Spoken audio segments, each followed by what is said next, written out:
little bit about the software research group? Because I No, noticed that we don't have time. We don't have time today. We've got too much on the agenda. it's Thank just a quick you one. for offering that. Okay.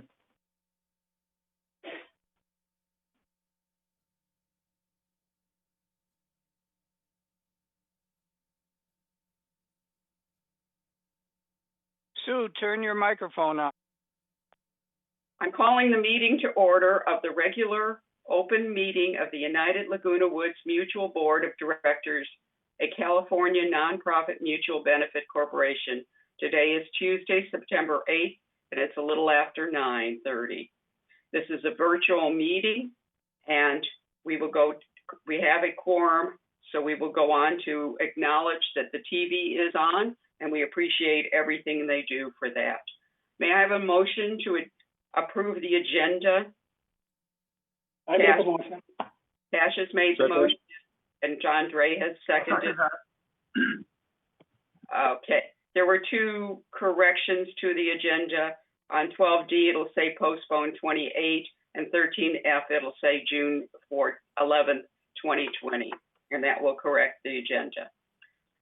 Do I have a motion to, is there any negative vote against? I missed the 13 what? 13F, the date is F is June 11th, 2020. Good morning. Good morning, you're late. Morning, Nada. Okay, we're going to go ahead now. Is there anybody against approving the agenda? All right, we're going to move on to approving the minutes. May I have a motion to approve the minutes? I move we approve the minutes with the Scribner's errors that were found by Manny. Is there a second? I'll I'll second it. second. Okay, we'll take Manny since he made the corrections. Is there any other corrections or changes that anybody wants? Okay, I will take it by acclamation. So next is the report from the chair. This month, we adopted the budget for 2021. Traditionally, we would start working on the budget in March, but we decided we would be dealing with fresher and more realistic values if we started the process closer to our end goal. So we scheduled starting in May. Instead, we got COVID. There are still few unknowns that will determine what we need to allocate. We will be visiting the reserve budget at the end of October when we should have a better feel for the numbers. We have allowed the 2021 operating budget to be based on assuming the same expected levels of service to our community as this year, but we're hoping that there will be additional efficiencies which will result in some improved services.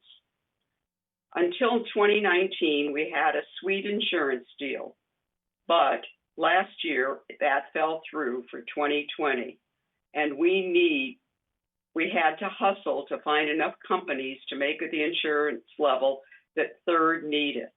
That required 36 companies. For this year, we do not know what it will take to get insurance, and our insurance year begins in October. Our contingency funds are low because we've spent them on water intrusion. So it is prudent for us not yet to consider disbursing any of the operating services savings that we may have accrued due to the shutdown and furloughs during the pandemic, which may be required to help pay for the insurance bill of October, November, and December. Some directors have expressed concerns that our process of budgeting is incomplete. Payroll is a large part of our budget, about 35%, but we have no visibility into the budgeting factors influenced by payroll. So we will be putting together an ad hoc committee, which will work with staff to look at what we need to know for the directors to perform their fiscal responsibilities.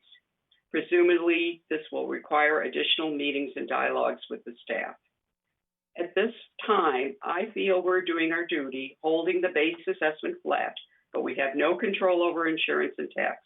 We will control what we have control over, but unfortunately may have to pass on what we have no control on.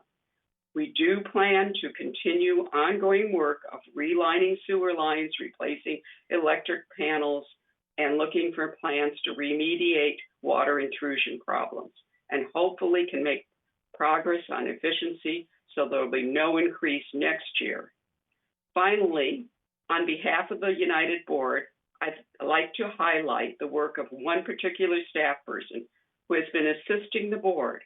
This person has been available at all hours, day and night, and on weekends, and has been exceptionally responsive to all problems and actions we have requested. This board would like to thank Siobhan Foster for an outstanding assistance on behalf of United. Eileen Holland has a small token of our appreciation, and I'd love to be able to hug you and give you it in person, but here we are. Thank you for all you have done to make the directors' jobs a bit easier. Thank you, everyone.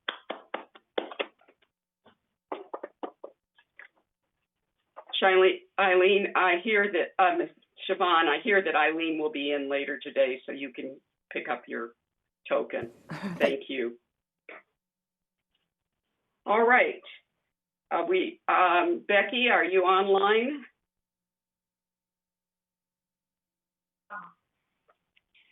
Do we have any letters or emails or whatever? Yes, we do. So President Margolis and esteemed members of the board, we currently have 6 member comments for the open forum. Our first one is from, looks like Mary Wall at 239 D as in David. The request is, I am a United member, and on United board, we have a CPA, Manuel Armendariz. I believe that none of the staff in the finance department are as qualified as board member Armendariz. In this letter to the Globe, he expressed that the members demand that the 2021 assessments be decreased. Please be advised that I'm demanding the assessment be decreased. The staff wages and outside services are 65% of the HOA assessments, approximately $100 million. $65 million for maintaining this complex is astronomical, since the appearance of the complex is shoddy and more like a 1-star complex than a 5- or 4-star complex. Where are the cooling centers? I assume that the staff are being taken care of. What about the residents? It is impossible to hear and understand the virtual meetings that are on Channel 6 because they are of very, very poor quality.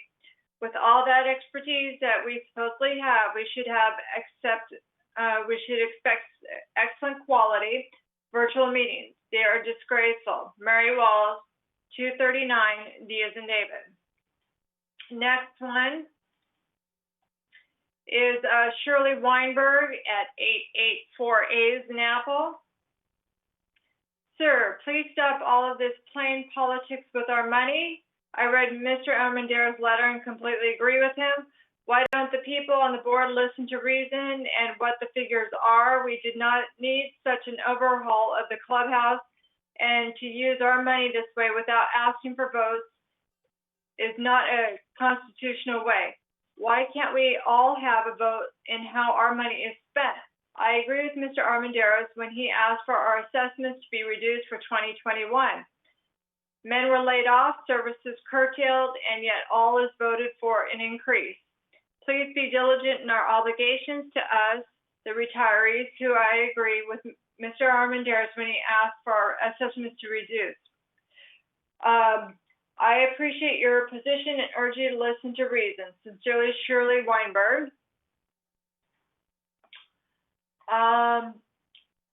Jane Blake, 481 N as in Nancy.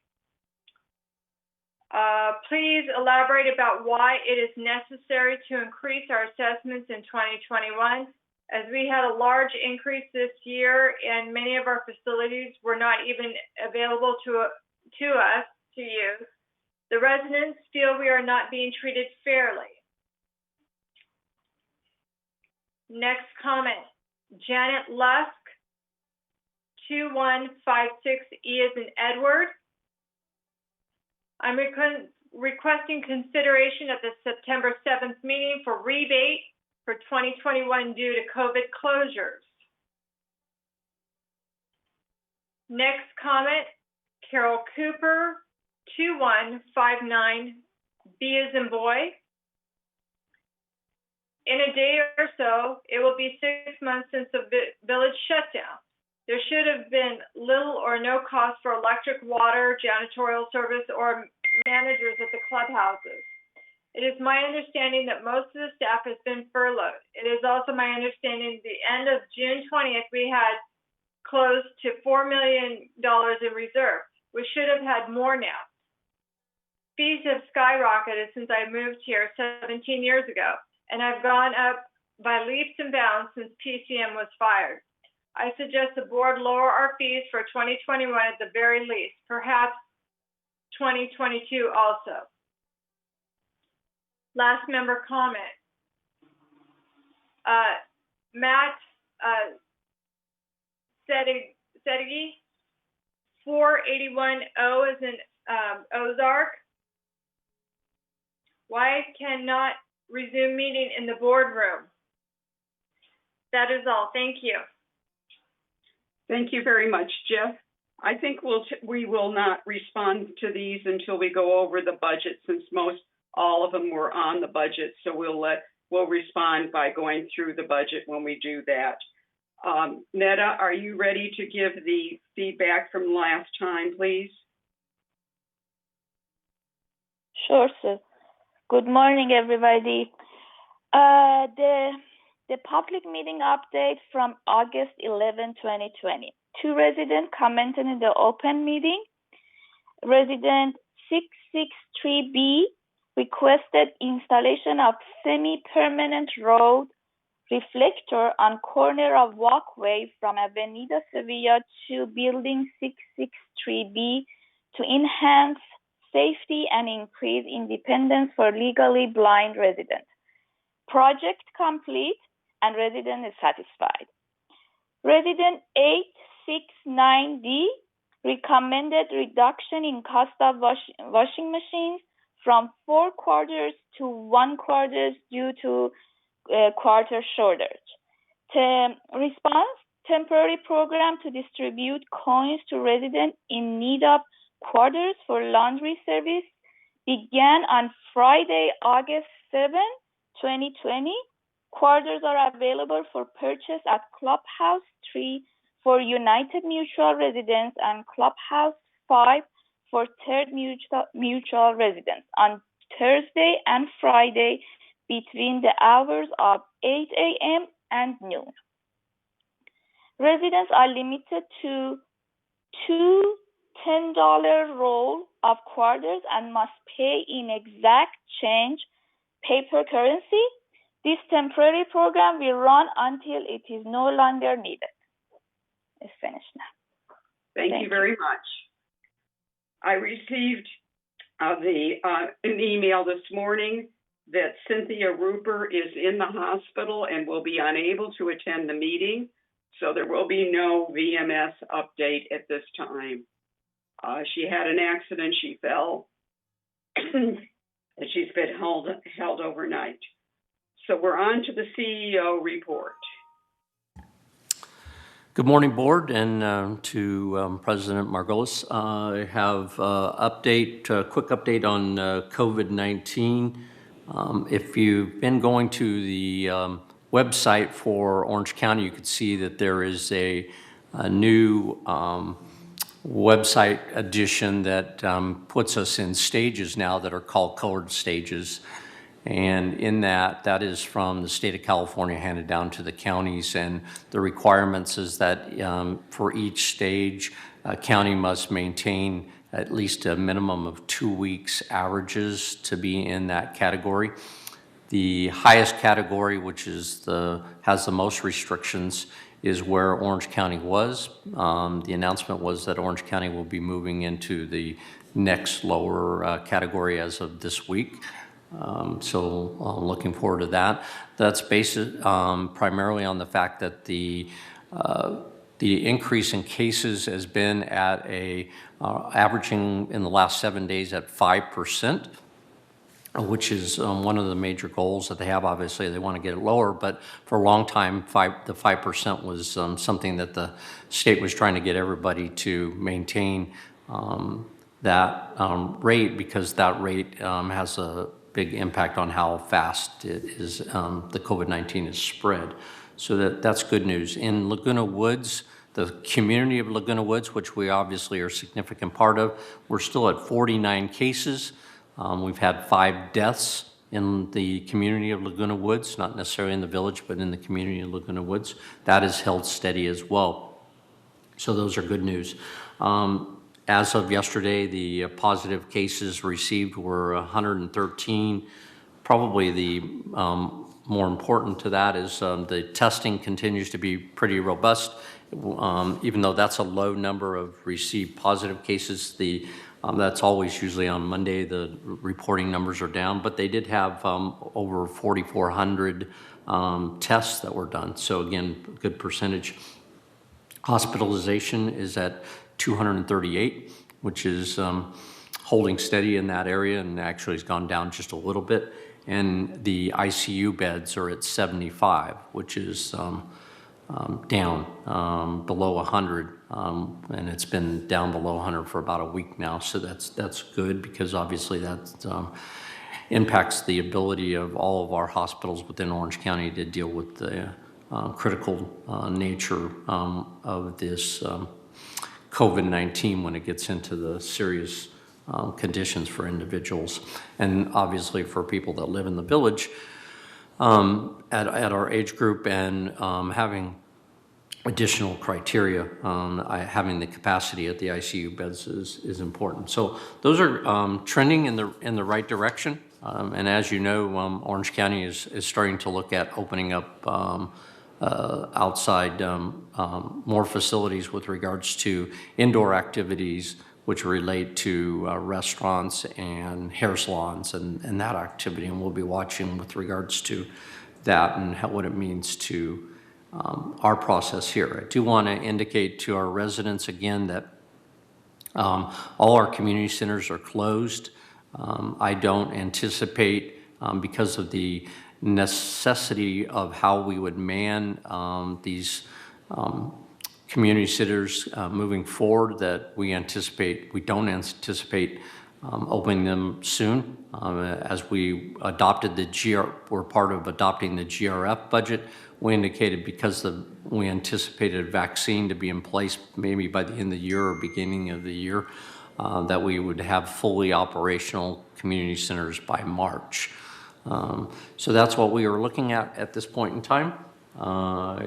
We'll talk about the budget a little bit more. I do want to, on the budget though, before we get into it, because jump right into it, I do want to thank all of the board members and all the staff that worked on putting the budget together. I think one of the things that is important, and I know you're going to make this point, or it'll be made when we get there, is that with regards to the base assessment, it's staying at 0. And we are using some of the money that was left over from 2020, because there were some savings, and putting that back into contingency and reserves, which is part of the protocol that you have, as opposed to a reimbursement process. So that allowed us to keep that at 0, as opposed to addressing what would have been a natural increase in some of our operational budgets, but being able to allocate that money into the reserves and contingencies, we were able to get away from having to add to that, which allows you to keep to that 0 assessment, other than the property tax and property insurance that you referred to. And with that, I am going to turn it over to Siobhan. I know she has a couple items. Thank you, Jeff. Honorable President and members of the board, just a few updates for you this morning, please. The annual paving project is underway throughout the community. In United, the locations include cul-de-sacs 27, 92, and 94. On July 31st, 30-day notice letters were mailed to residents in specified work areas. The contractor will also post notices 2 weeks in advance of work, and then 48 hours in advance of the actual start of the pavement work. Online sports reservations are now being taken by the Recreation Department using the Quartz system. This can be used for tennis, paddleball, pickleball, swimming. And you can begin by downloading the Courts application on your smartphone from the App Store for iPhone users or from Google Play for Android users. Detailed instructions are available on the Village website under the News tab. And just a reminder that the 2020 census is still underway. The Census Bureau has begun in-person follow-up visits with residents who have not responded to the 2020 census. Census takers have completed training on social distancing protocols, are required to wear face masks while conducting follow-up visits, and have appropriate identifications. Residents can complete the census online at 2020census.gov, by telephone at 844-330-2020, or by completing and mailing back the questionnaire that they received in the spring. Census help is available from the City of Laguna Woods. You can email City Hall at cityhall@cityoflagunawoods.org or call City Hall at 949-639-0500. And as the presidential election and other elections approach on November 3rd, the City of Laguna Woods is still finalizing agreements with the county for the election, but the current plan is for City Hall to serve as a vote center and feature a ballot drop-off box. The ballot drop-off box is expected to be open on October 5th, and the vote center is expected to be open from October 30th through the election on November 3rd. Additional information will be available soon. And that completes my updates this morning. Thank you very much. Andre, you had a question about the reservation system? Yes, I heard residents complain about, I understand we have a new system, online system, and first, a lot of residents complain that they don't have computer. They don't know how to use computer, so they cannot reserve. What are the alternatives? I would like to share, EMS share with people and publish it, making sure everybody has the same shot of the reservation. And also, there are also a lot of complaints about they cannot make reservation because they are all full. So I'm wondering if that's the situation and how are we going to resolve that, respond to that kind of request. Thank you. Director Torn, the community was notified of options last week for both telephone and online reservations. An email went out community-wide on Wednesday, and it was also in our Friday afternoon e-blast to the community, and that information is available on the website. And in terms of reservations not being available, we have not been made aware of that situation, but we will look into it. Thank you. Could you send that link to me? I'll publish it with those people who made the request, complaints. Thank you. Okay, we're going to move on to the consent calendar. Can I have a motion to accept the consent calendar as? I make a motion. Is there a second? Manny, I'll second that. Is there anybody that wants to object to that? Okay, we'll go on to unfinished business. And so this is our big one. We're going to go ahead with the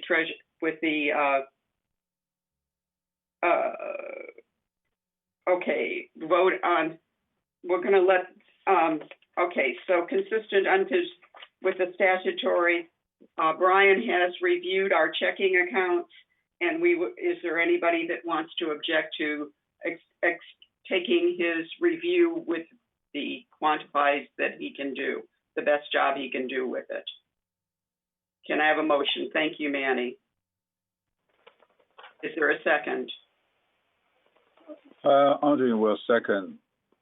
Okay, Brian is doing the best job we can. We're looking at making it easier for him to do. Is there anybody that objects to accepting the what we have for Civil Code 5501 at this time? You object, Manny. I'm not objecting it, but I have a question on this issue. Yes. May I? Go ahead. Go ahead.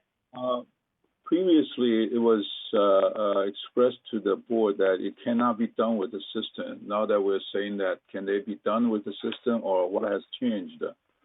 And why do we go through this long period? We are looking at a resolution later on to make it possible to be done with the system. So at this time, Brian is doing the best job that anybody could do. And we are going to... I'm not talking about Brian. I'm talking about a VMS. What technical changes have we made to enable that? We will be making technical, it is not done yet. And that's what the resolution further on in our agenda is. Thank you. Moving onward, we're going to go ahead and have the United Business Plan. Are you going to do how are we going to do this, Jeff? Normally, we would just go ahead with entertaining the resolution, and if there are then comments, staff's prepared to answer questions with regards to the plan. Okay, so we'll go ahead and entertain. Is there a motion to accept the United Business Plan? I so move. Is there a second? A second. Okay. Each board member will have 2 minutes to make comments on this, and I hope you prepared your comments, and I will do a roll call. So, Andre, you're first. Okay, my question about this business plan is, first, I don't see a justification. I see a head count, I see a budget. I don't know, don't have a head count as far as how these things are justified, how just they say we need this much money and this many people. And I don't see what kind of work they talk about all kinds of work, but I don't see the frequency, how often do we do them, and the more detailed justifications. So I have a question on that. The second would be, we all know that the end of July 31st, we have a surplus of $4.778 million. And according to the occupancy agreement, we should distribute them and use that as a budget. I don't see any plan as far as how these things are distributed for the next year's budget. I don't want to criticize them, but I really want to see a lot of residents are asking for a rebate on this one. I want to see how much we're going to rebate and how much we're going to put reserve. Reserve, I think we have sufficient money on that already. We don't need to put an extra reserve on it. And we use the threshold. So I think we need to put it on the contingency fund, but maybe we can spare some for the residents. Okay, that will be my comment. Okay, Juanita, you're next. First and foremost, in answer to Andre's comment, our occupancy agreement says no refunds. Any overages have to be put into next year's budget, and that's what we're doing. And because we're doing that, it means that we have a zero base for this year. There are no increases in the standard operating budget for this year. So I think that the board and particularly staff has done a really great job at keeping things even, and I'm definitely in favor of it. Carl? Yeah, I wanted to say the same thing that Juanita said, except for the fact that, I want to add a couple of things. One is the fact that some of the things that were pointed out by Mr. Armendariz in his letter to the Globe, okay, under the circumstances right now, and I'm only mentioning him by name because it was in the Globe, okay, I disagree with. I think that basically when you play it that close to the chest, and since we have a number of unknowns for the rest of this year that we don't know about, that we are putting ourselves in jeopardy to possibly be a little bit short. And then secondly, everybody keeps saying that we had a time period where we didn't have people on the payroll, and that's true. But we also decided to pay for their medical insurance and various other things, and now everybody's back at work as of August 3rd. So to say that all of these people were continuing to be on furlough is not true. We're getting back to normal again, whatever normal is, the new normal. And as a result of that, I feel that the budget as it is, considering what you have to pay on the outside of this place for rents and what have you, is within the guidelines stipulated, and I'm in favor of this budget. We will be doing some other things next year, but at this particular point in time, I feel the budget is okay. Tony?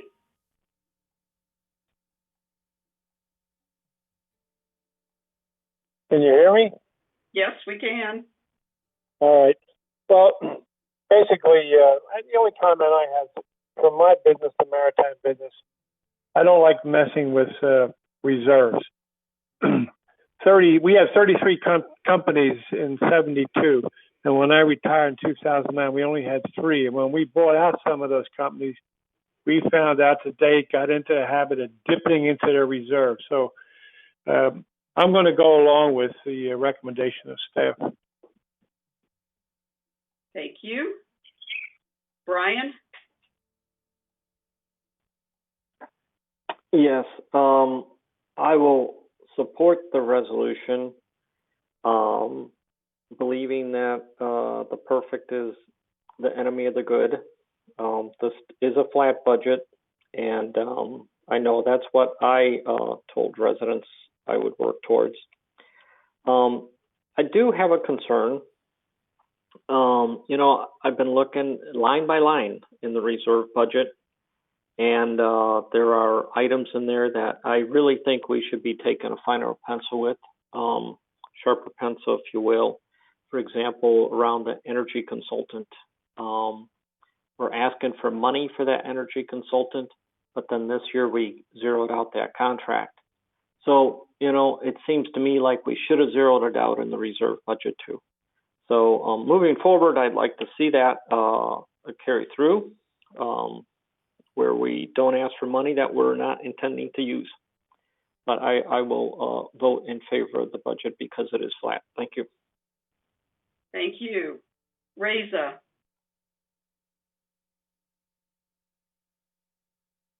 He's not here anymore. Yes. Oh, yeah, I'm sorry. Yes, Go I'm ahead. here. I have some problem with this present budget.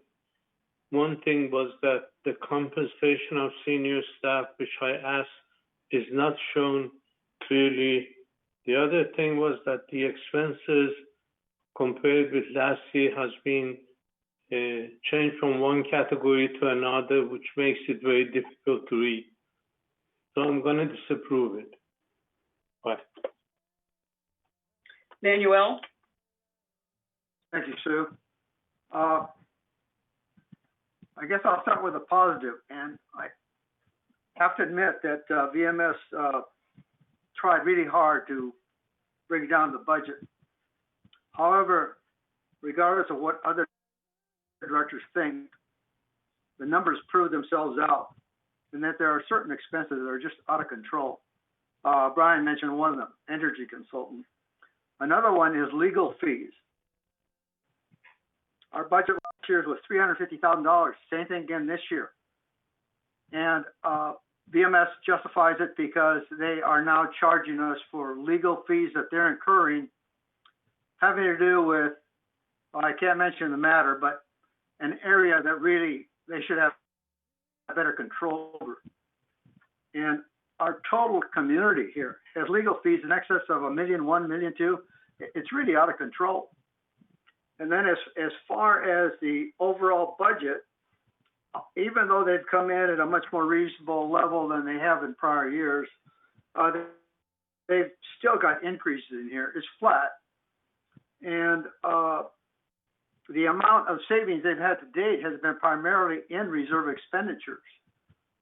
Through July, they've saved over $3-point-something million. The majority of that was reserve expenditures. They're not going to accelerate it enough between now and the end of the year to eat that up. They're still going to be there. So I'll talk more about that when we cover reserves. But if we don't act in a prudent way with VMS on reviewing these things, they will come in as high as possible. So that's why we need to watch these numbers and communicate to them why they could be reduced further. So I will be voting against this for that reason. Thank you. Neda? I don't have extra comments, but I totally agree with Brian.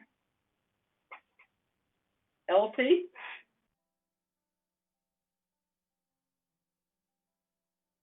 I want to thank staff for all their hard work in this.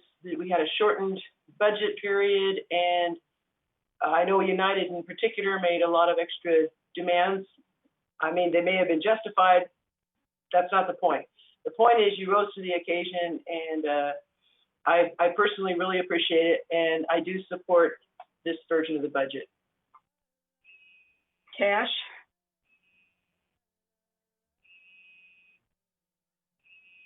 Yeah, I do have it's a great budget. I like it, but I have a couple of questions.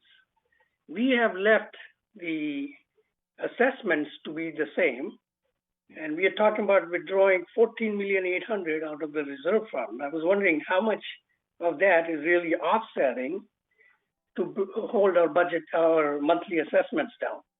Primarily because in 23 or 22, somewhere I saw that we will be going in the red per various charts. Are we kind of taking from one pocket and putting in the other pocket just to justify keeping costs same? And I do understand that just because we are in pandemic doesn't mean our costs should come down, because there are other expenses involved, and that was not made quite clear to the people. And that's why some of the some of these comments today were about. And I don't understand a board member going out and publishing things without fully understanding, fully explaining, not understanding, explaining to the board what he's trying to do. We need some integrity in the board when we approach outside people. Otherwise, we get comments like this and we waste time.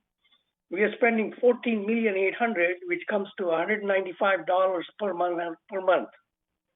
I was wondering how much of that really is going to offset or holding costs down at $605. Thank you. Okay. I'm going to, Betty, do you want to answer cash, and then we'll go on?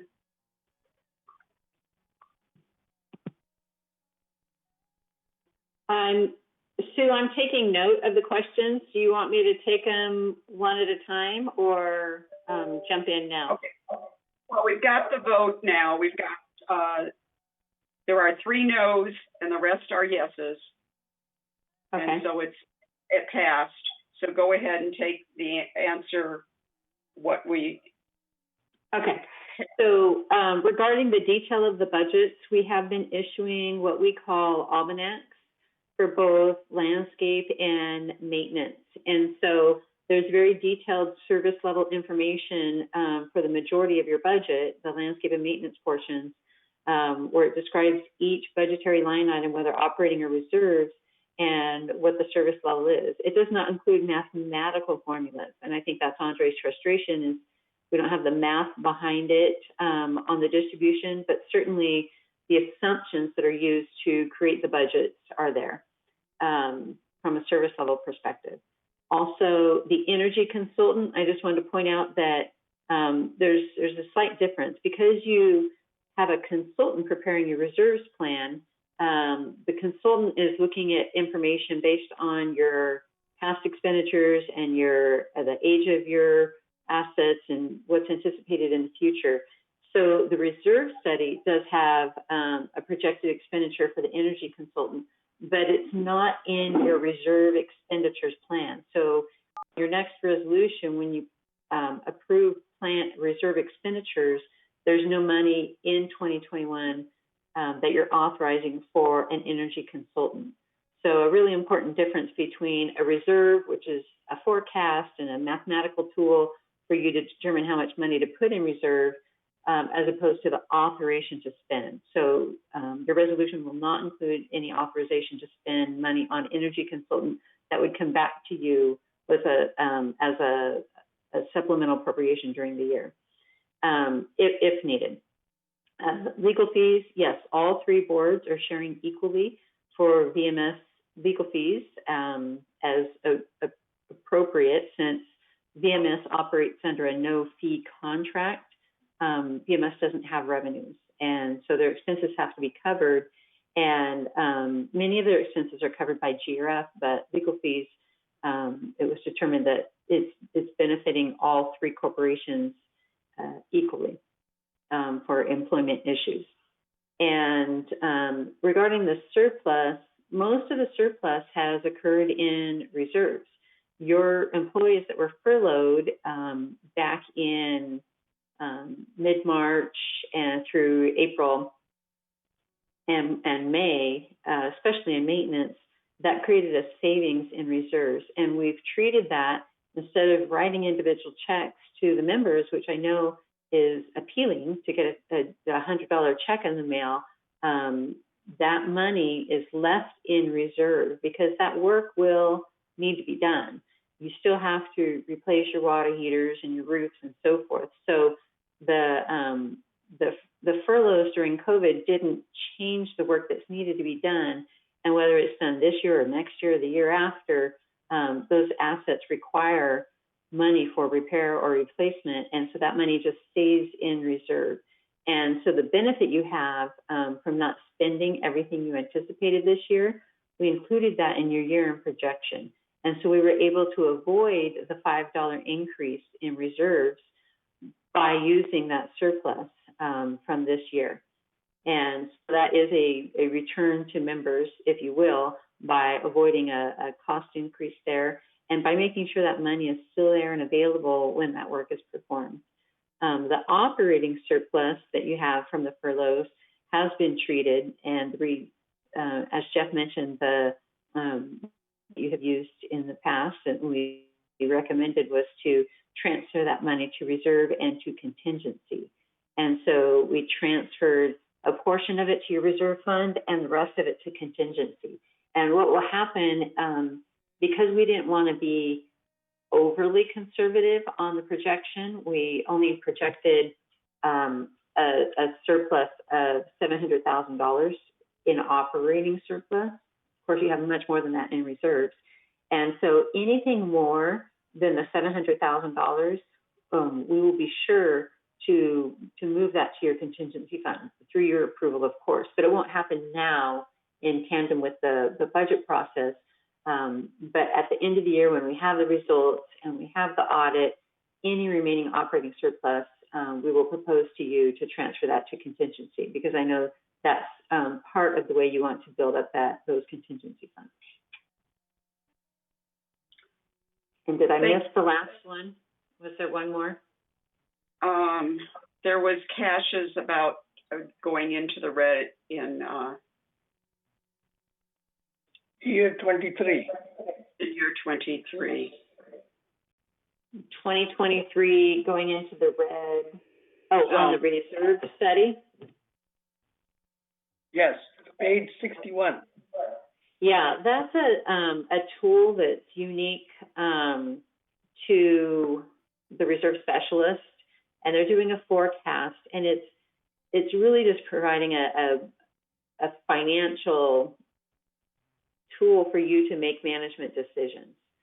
So for 2021 specifically, you've set your reserve contributions. You're keeping them where they're at. And each year that will be updated.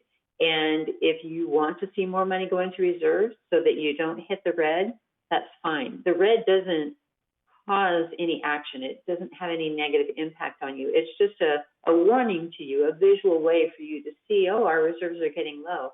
But we've projected your reserve balances to get low because you use a cash flow method. And so we have anticipated that you're drawing down your reserve balance in the next few years, and then you're going to build it back up. So you are going to get down into that, what they call the red warning area, where you're less than 30% funded. But that's something that you've chosen to do. Next year, if the board feels differently and they want to stay in the yellow or the green indicators for the healthy reserves, then you can make a decision to put more money into reserve to accomplish that. But nothing is triggered and nothing happens to you because the reserve balances are lowering below what would be called a 30% funding level. It just indicates some risk for needing a special assessment using industry standards. But in your history, because of the size of your reserves, you've been able to get down into that range without having a risk of special assessment. So it's really dependent on how diligent you are in watching those planned expenditures and making sure they're accurate so that nothing unexpected comes up and catches us by surprise. Okay, Dick Rader, you want to make a comment? I think Cash was responding, but his microphone's off. Oh, it's okay. He got his answer, and that's what he's going to get. Dick? Oh, thank you. With regard to going into the red zone, that's an important thing because it means, according to the reserve specialist or anybody looking at it, that there's the potential for a special assessment. And what I'm pointing out is that people who are buying in here, some people will look at our financial state, and if they see that we're in that red zone, regardless of what we say, they may think, oh, you know what, I'll just bypass this place. It's not financially stable. So we have to be careful about staying out of that red zone if we want to enhance the number of people who would consider buying here. Okay. Carl has asked me to call for a roll call vote, so I will go. Cass, your vote? I will vote yes because I don't know all the details. I will vote yes. Elsie? Put a stopper. Elsie? Yes. Neda? Sorry, yes. Manuel? No. Reza?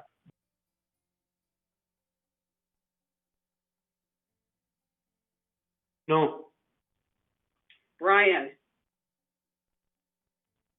Yes. Tony? Yes. Sue? Yes. Carl? Yes. Anita? Yes. Andre? No. Okay. Moving onward. We're going now on to the next part. One quick one for Betty. I would still like clarification. How much portion of that is going for this year's, in the budget for 2021, but keeping the costs same? Okay, let's talk offline about that so you can get the clarity, more details. No problem. We'll do that. Thank you. Okay, we're going to go on to the reserve fund. We're going to do the same thing. We're going to give you 2 minutes. Most of you have spoken already on the reserve fund, but we'll go ahead. Andre, you're first.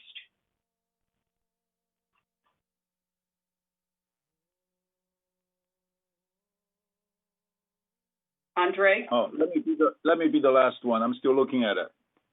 Juanita?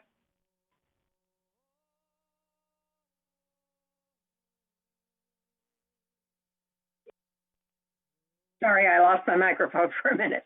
I definitely vote yes. And I think we have to remember that the reserve fund is so totally different than the operating fund.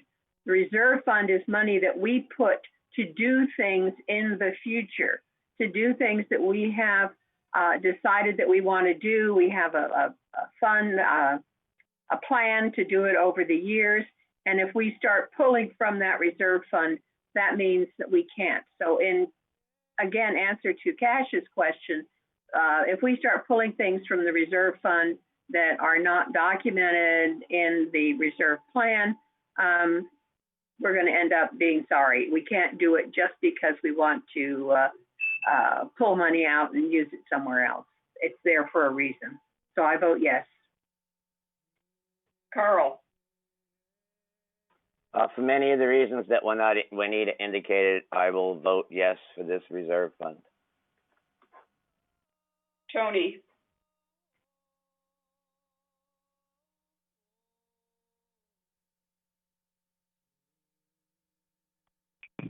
Yes.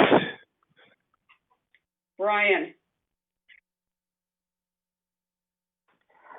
My comment is, in the future, I'd like to see us use condition-based maintenance to set our reserve budget, in addition to time-based maintenance, which is how we're doing it now.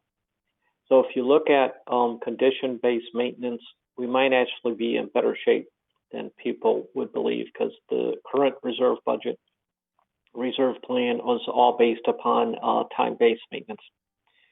That being said, we do have to pass this and get it done, so I will vote yes. Reza, I'll abstain. Manuel,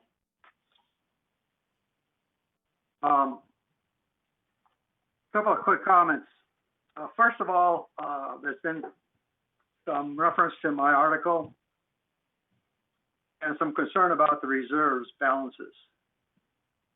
Without any question, between 2016 and 2018, over $6 million was unspent from reserves, and that's why we have such a large balance. I'm in favor of a good reserve balance.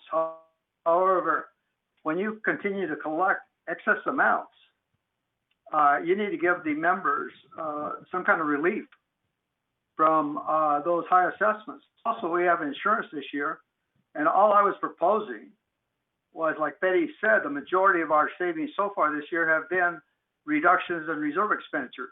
For example, my unit's being painted tomorrow. That was supposed to have been done a year ago.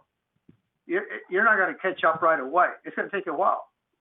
In addition to that, we're now considering going to a 15-year program instead of a 10-year cycle. So that's also going to reduce these things. And then Cass was concerned about going into the red.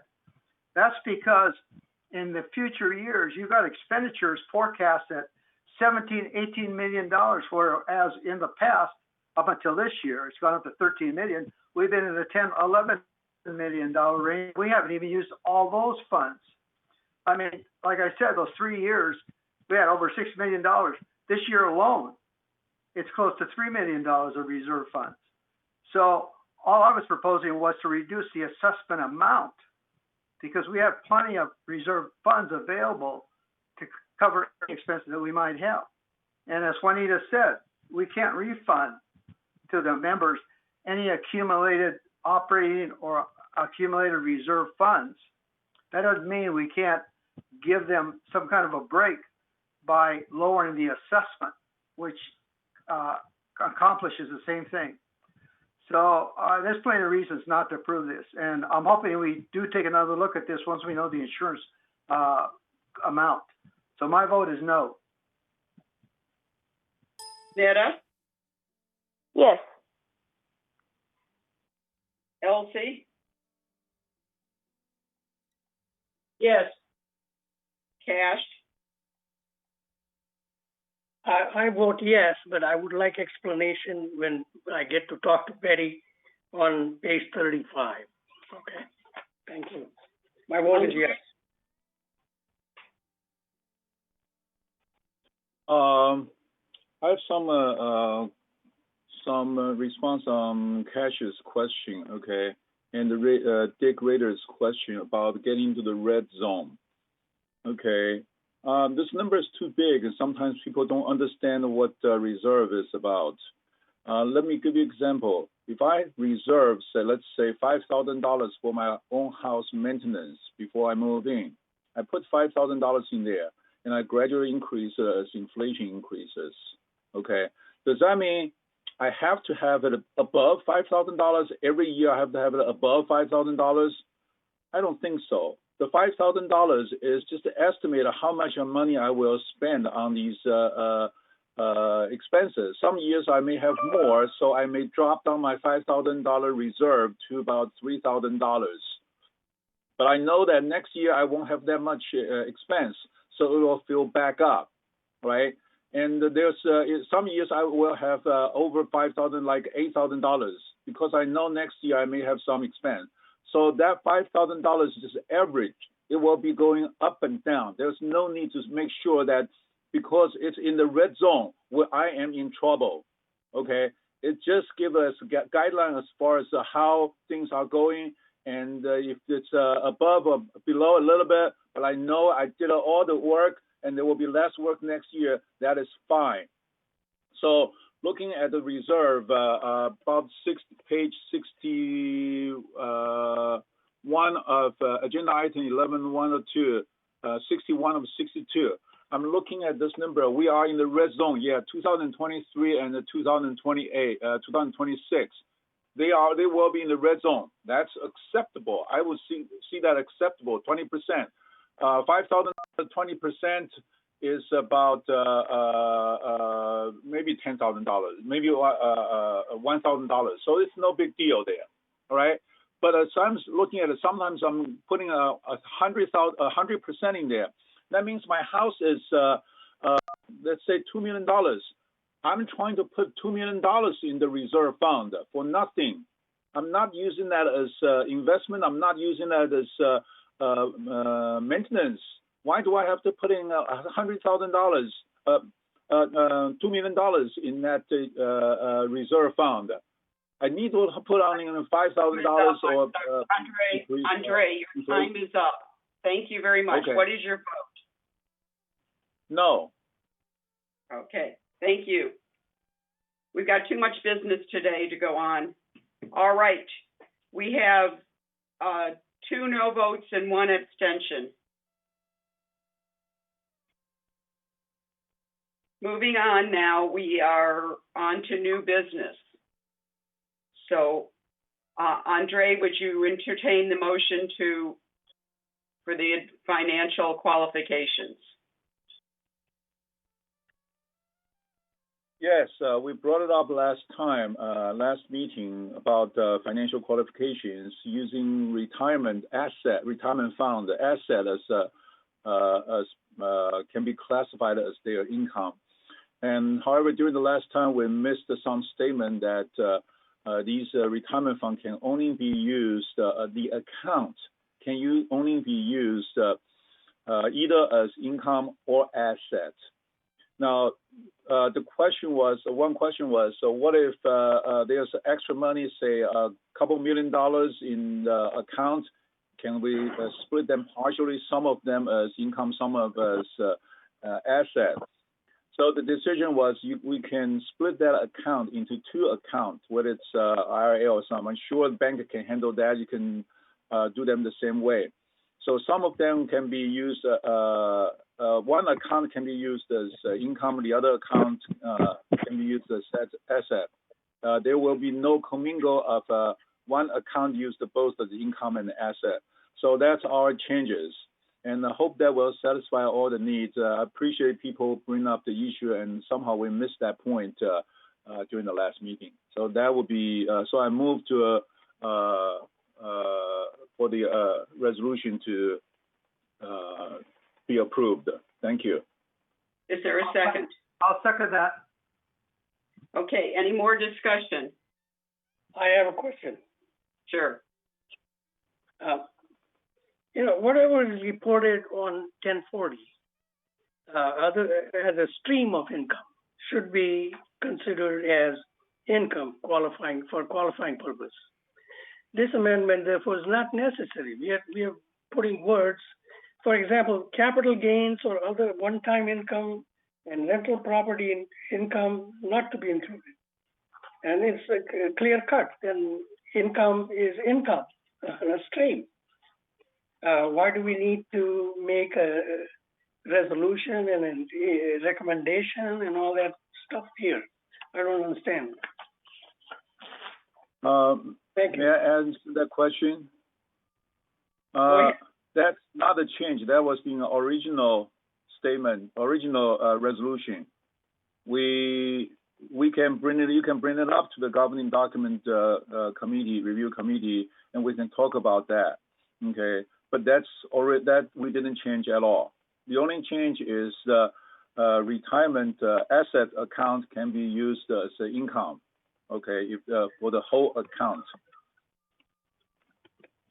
Okay, Elsie?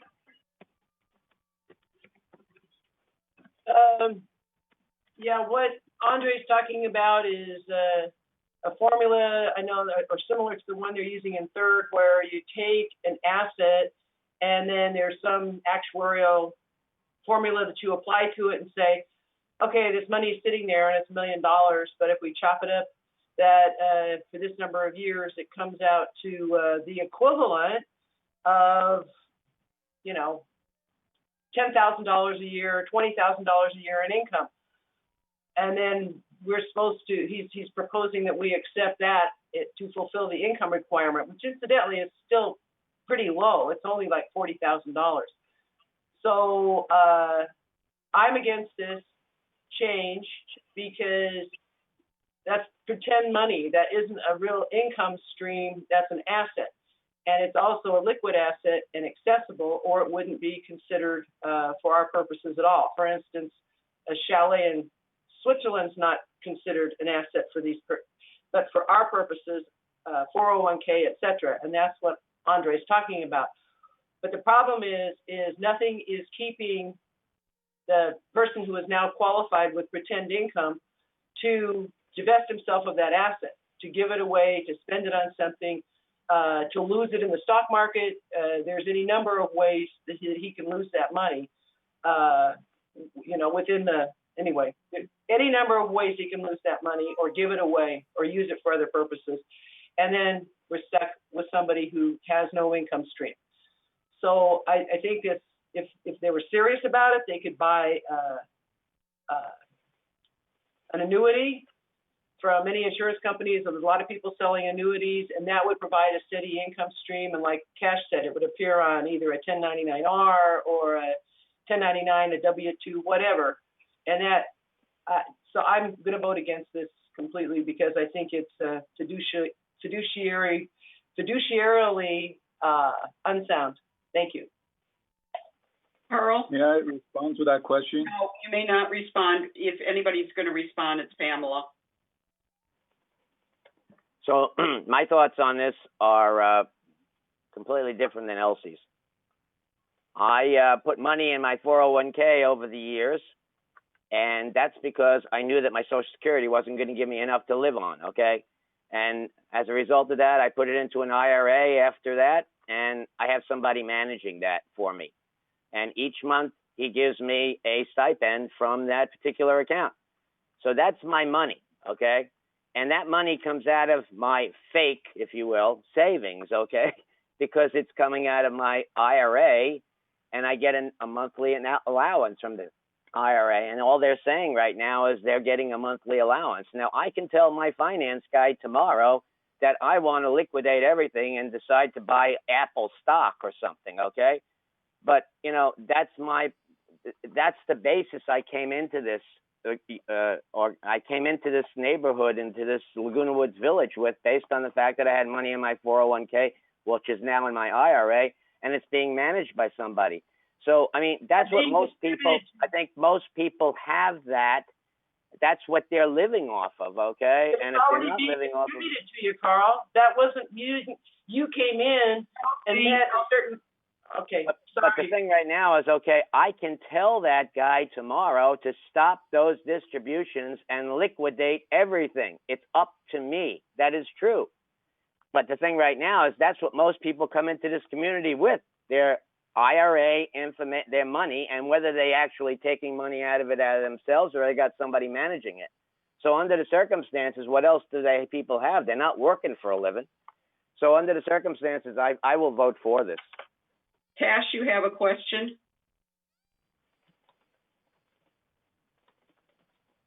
Yes, I have a couple of things. Page 8 of 20, item C2. We are still holding minimum annual income and assets for the shareholders when they're guaranteeing from someone else. I think these should be quite tough for quite a majority of seniors. We're not talking to the item we're voting on. Please make sure you. 12A. other things that are in that, we will take them up in governing docs. But the item we're voting on is changing the formula. Amala, do you want to address Elsie's questions, or thank you?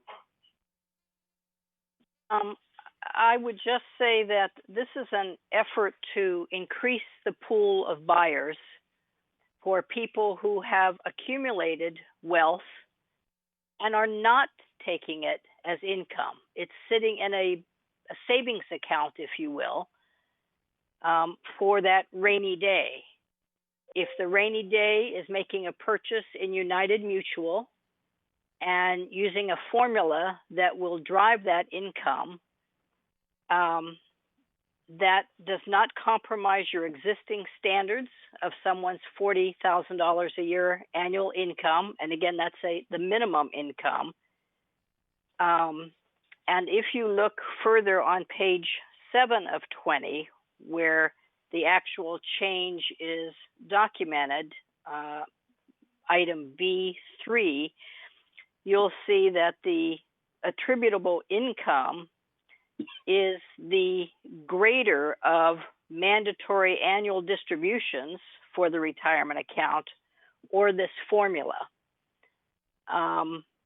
In the sister corporation that has implemented this attributable income policy some years ago, there has not been any hiccups that we're aware of. No one has been unable to make their assessments or other chargeable services if they relied upon this calculation. Thank you. Let's go ahead and take a vote. Okay, Andre. Yes. Juanita. Yes. Carl. Yes. Tony.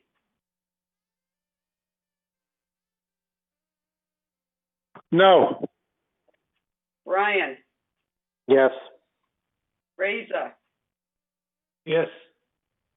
Manuel. Yes. Netta. Yes. Elsie.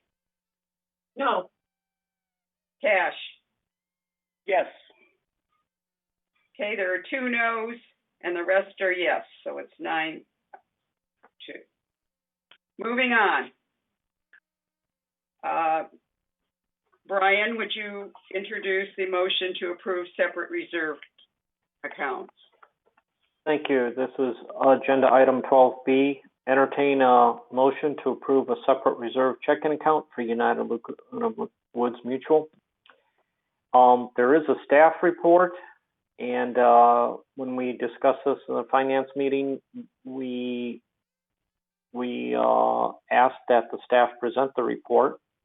And so I'd like to turn this over to Betty to present the report. But essentially, it is to set up a separate checking account for the reserve funds.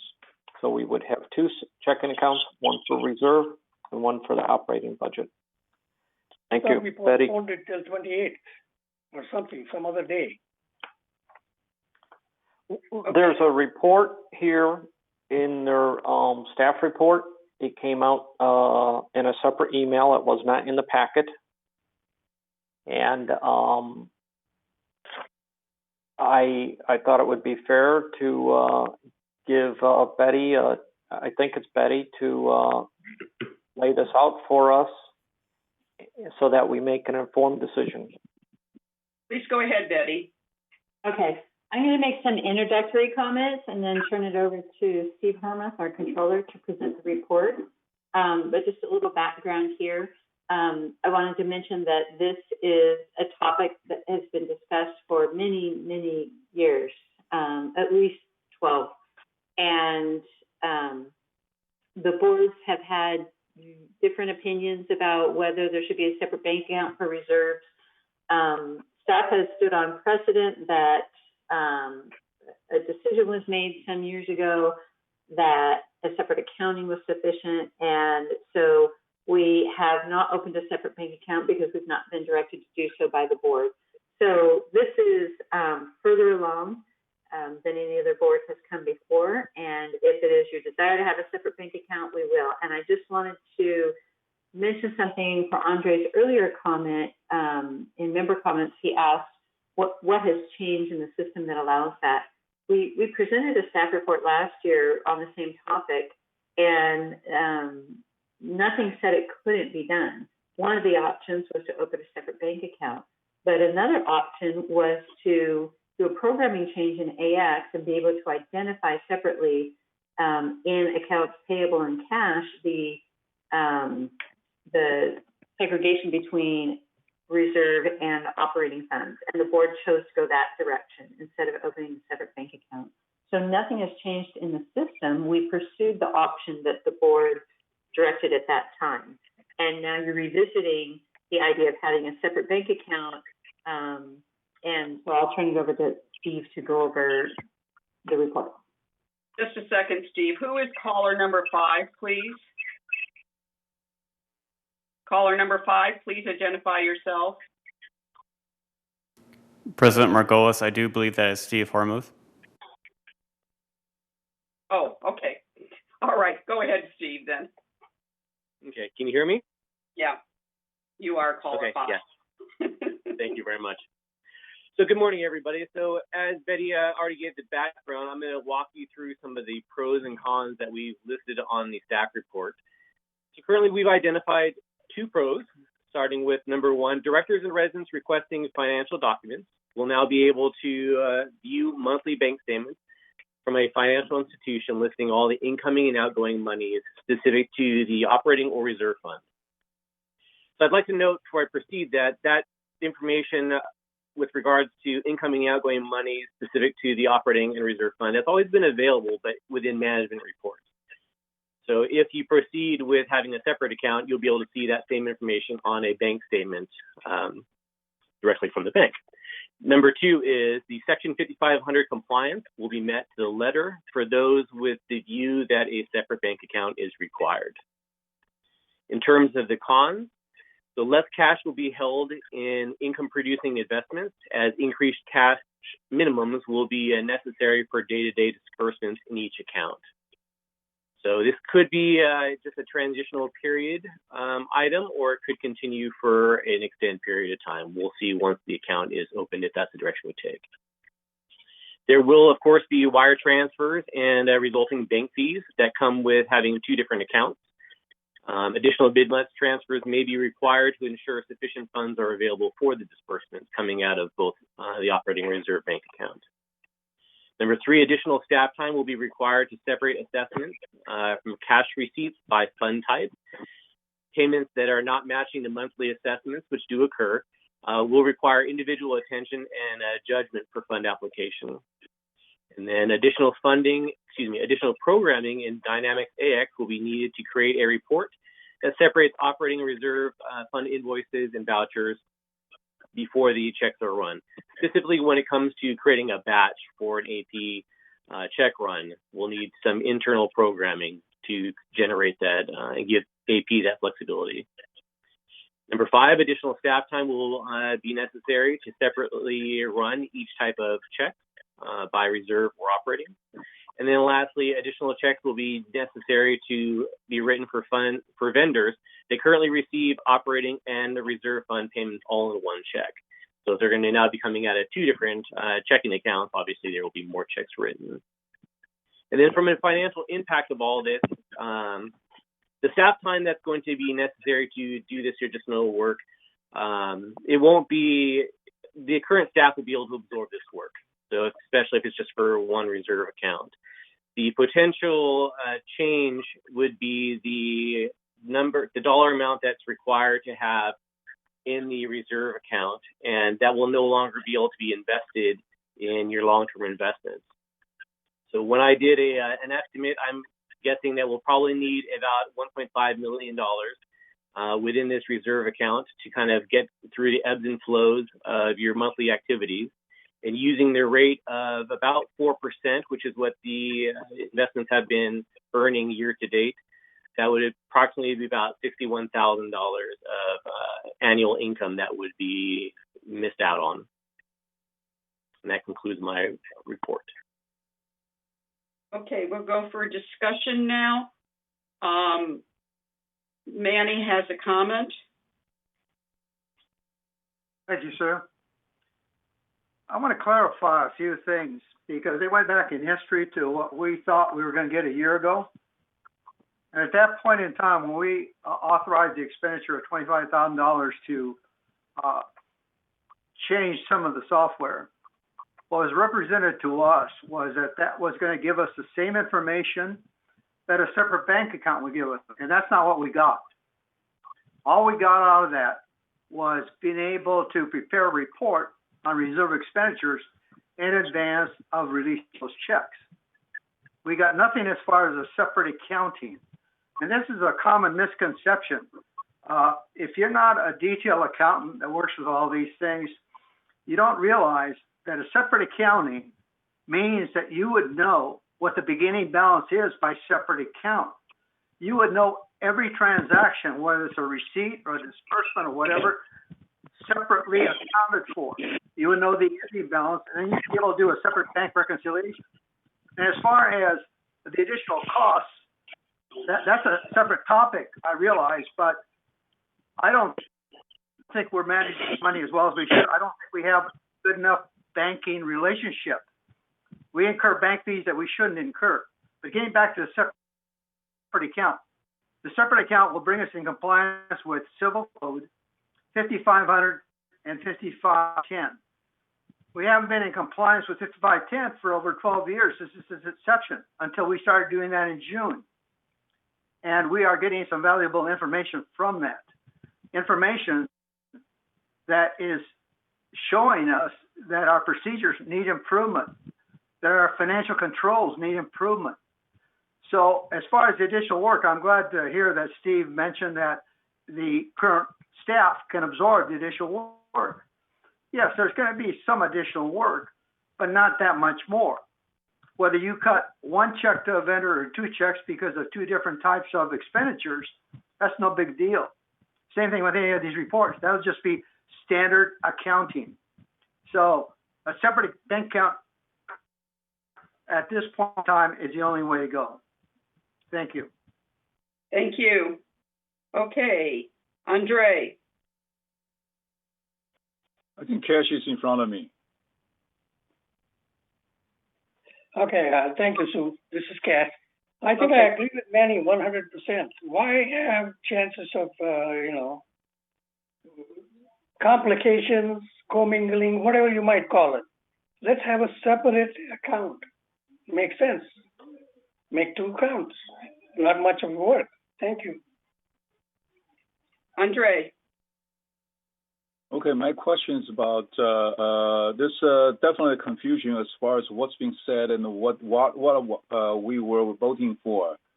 At the time, I specifically asked why don't we change the setup. Okay, my background is in ERP implementation. I know there's an option there usually. And the response at that time was Dynamics cannot handle separate check accounts. And I was really confused. I said, I don't remember anything like that at all in any ERP. Okay, so my question was, the response was the only way we can do it was through a programming way. That was the reason that we went to programming. That was the only alternative presented to us. It's not the board voted for that. It's that the board had no alternative to vote for. Now, what we're hearing is that there is an alternative that's exactly what we're talking about. The setup configuration can do the job. Okay, so we wasted the money, and because we didn't know that there's a setup that can do the job, apparently. Okay, so that I need to find out. I want to find out whether the staff are really fluent with the system, the ERP system, or not. Why didn't we figure out in the early of the process? Why didn't we set up the wrong way?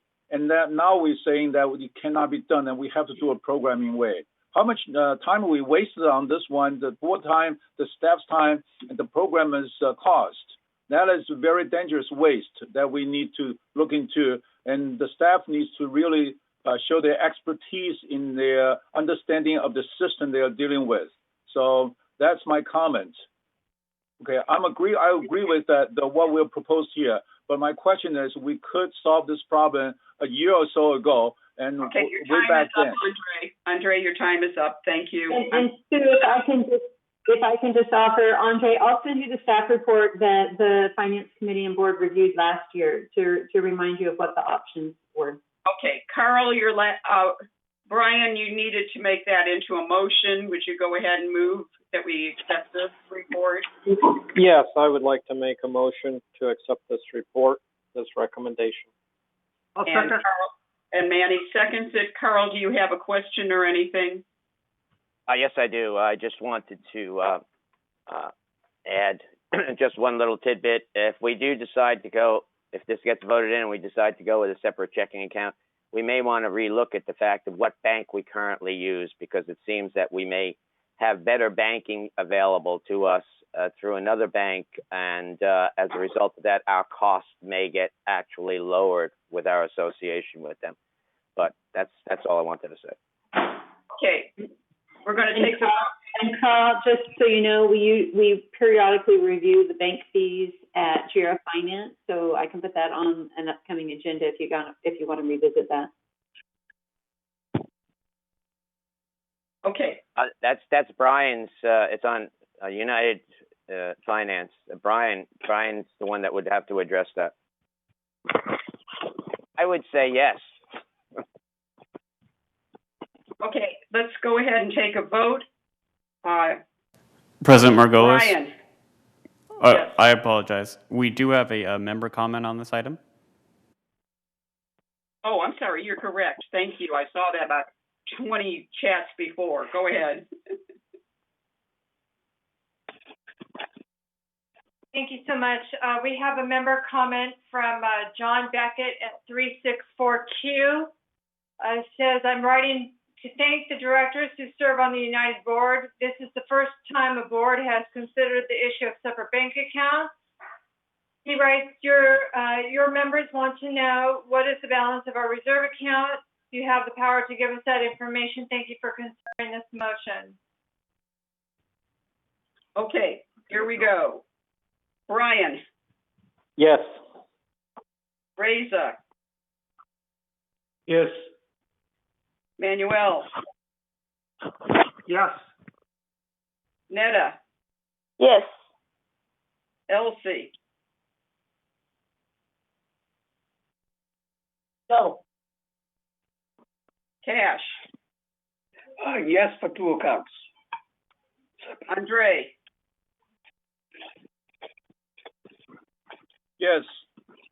Juanita. Yes. Carl. Yes. Tony. No. No. Yeah, I got it. 9-2 vote. There were 2 noes and 9 yeses. We'll move ahead now. Okay. Juanita, would you introduce the next motion for a collection and lien enforcement policy, please? It'd be my pleasure. We do this every year. It's an annual policy that we update. And what we're doing is adopting the 2021 collection and lien enforcement policy. And it's an important one that goes out to every single resident in our November package, and they need to read it and know what it's about, because it gives us the right to collect and to put liens on their property, the leasehold of their properties. The only change there is in this year's policy reads, note that the obligation to pay assessments shall not be removed or modified by the temporary closure and or modification availability of common area facilities and amenities, absent a moratorium or mandate from state officials, or as otherwise determined at the discretion of the board of directors. Otherwise, it's pretty much the same policy that we've had for the last innumerable years. So I move that we adopt this 2021 policy. I second it. Seconds it. We're going to, is there any discussion? Who seconded it? Cash. I second it. Thank you. Is there any discussion? Is there anybody against this? Let's move forward. It's unanimous. Okay, Carl, will you introduce the 15-year paint? Thank you. This resolution addresses the extension of the exterior painting and exterior prior to paint programs from their current 10-year cycle to one that would repeat every 15 years. The Third and United boards have discussed this as a cost-saving measure in the past, and Third Mutual has already adopted it. At the last M&C meeting, VMS provided members of the committee with details that would alleviate our concerns regarding the change in duration. VMS needed to ensure us that the cost savings associated with the change in duration will not prompt an increase in costs due to damage repairs that may be required should the paint fail and areas underneath the paint require additional repair than would not have been required under a 10-year cycle duration. That discussion ensued with VMS explaining that the paint manufacturer has agreed in writing to extend the paint warranty to 15 years. With regard to the prior to paint program, VMS did address our concerns with regard to the potential for exacerbating the damage to the wood when going from a 10 to 15-year program cycle. VMS explained that this will not be a problem due to other inspections and reviews that are done on an ongoing basis, and any potential problems will be caught. VMS also stated that they support this change. After approximately 1.5 hours of deliberation, the committee, by a vote of 4 in favor to 1 against, accepted the 15-year duration, and it is now before the board for approval. I move this resolution. Is there a second? I'll second. Second it. Manuel seconded. Is there any discussion? Yes. Yes. If we look at page 7, which is the previous one, I take it, and page 6, there's no mention on, it's still no guarantee on waterproof paint. So what are we talking about in terms of warranty? That's not clarified. That's what I asked last time in the M&C meeting. It hasn't been clarified. We have somebody on from M&C. Would you please respond to that? Madam President, board members, be happy to do that. The paint supplier, the paint that they supply is not meant to be a waterproofing membrane. It does have waterproofing qualities to it. However, it is not meant to be a waterproofer. The surfaces that we coat, such as the balconies and the breezeways, do use a product that has more of a waterproofing quality to it. However, that product itself is not a waterproofing membrane as well. So we really don't need to waterproof the surfaces that we paint. We just need to protect them to ensure that the paint is holding onto the surface before moisture gets into it, and they do that very adequately. We have seen that over the years. Both of these companies have been in business for many, many years, and they provide this product throughout the industry, and the product has performed very, very well. So again, the question was asked before, do we need to add waterproofing to the surfaces?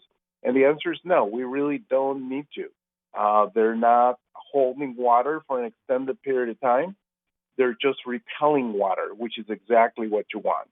So that would not be part of the warranty. But what is insured? What is the warranty covered? That is also not clear in this letter. The warranty essentially, we do that. We guarantee the labor that we put in, and all that should be clear in this letter. Correct. So this companies, let me say first that these companies have been with us for a long, long time. Any defect to the paint that they've applied in the past is corrected very quickly. And the reason they do that is not only because they're large companies and they stand by their product, but because they value us as a client. You know, this is a very large account for them. So while the warranty itself is not detailed in exactly what defect includes in the paint, they do warranty for 15 years without defects, which is essentially in the industry means peeling, bubbling, or removal of the paint from the surface without any physical pressure. So that's essentially what it means. They will not, as you can, if you read in the warranty that they provide, that does not include the loss of the sheen on the paint. That's typically what happens. It happens to your car. It happens to your buildings. But they will warranty against any defects, which, as I mentioned, include peeling and separating from the actual surface that the paint is applied to, as well as bubbling as well. Thank you. Reza? Yes, I received the spec for the paint from Ernesto. I thank him for that. I called the vendor as well. One thing I like to point out, that dry rot has become a very expensive issue. Now, most of the dry rot I've seen is either on the bottom of the wall or on the top of the wall. The bottom is from sprinklers, the top is from leaks, from rain. Now, maybe we need to do a cost-benefit analysis to see whether we can seal only these small parts by something like Flex Seal or something similar to minimize the damage. That I think will be a good expense if we do a study on that. Thank you. Thank you. Okay, Juanita. Madam Chair, before we go to our committee report, excuse me, turn that off. I had an email from a resident who had sent in a comment on 10B that was not read and addressed. My thought was it was because we did not pull 10B and we did the consent calendar as one, but she was disturbed that her comment was not heard. It wasn't under member comments because it was on an agenda item. Becky, okay, we'll take a vote on this and then we'll let you go through that, okay? Let's take the vote while we're on this. Sure. I have a question. I put in a question in there. Andre, yeah, 1056, go ahead. Okay, my question is about looking at agenda item 12D, page 8 of 8. The total savings per year is $385,700. We've already voted on that, Andre, let's just move on. We'll let you talk. My question, I haven't stated my question yet. This is leading to my question. Okay, go ahead. Okay, so it's approximately $5.08 per manor per month for the rest of 15 years for the rest of this program. Okay, the continuous program, reaching the 5 million, something like that. Now, what I want to say is, where does the saving show in our budget from 2021? It was not put in our budget because I told them not to put it in until October. We will put it in the budget in October when we get to revisit this reserve. And that's when this savings will go in. You are correct about that. Thank you. Where will the saving go? My question is, where will the saving go? It is a reserve fund number, so it will bring our reserve funds down. Thank you. Okay. No, where will the saving go? I know it will reduce reserve fund, but where will it go? We will be discussing whether we would lower our reserve fund number at the mid-October time. And we may be lowering the assessments at that time, okay? And this number will go in it. When we have the idea of what the insurance is and what we have really gotten from COVID, then we will be revisiting these numbers. Thank you. Okay, I'll take a vote. Is there anyone against?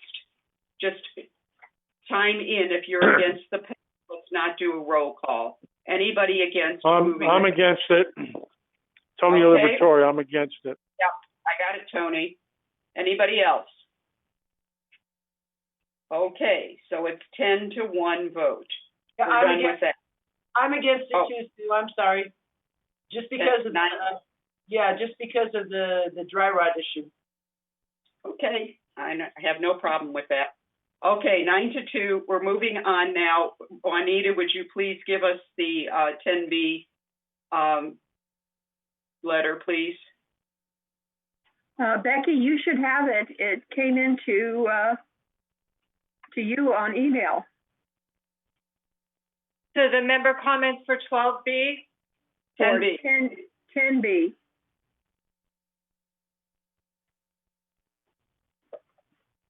Juanita, go ahead and give it to us, please. All right, hold on. I'll read it to you.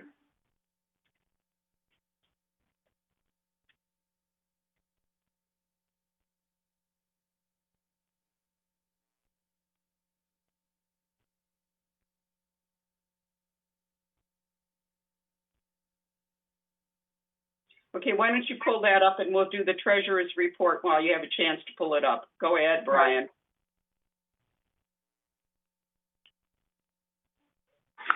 Yes, if Grant could share it on the screen too. Yep. So this is a preliminary report as of July 31, 2020. And I just want to get coordinated with what he's showing on the screen. I'm showing the first slide, number 1 of 10. Grant, are you here? There okay, thank you.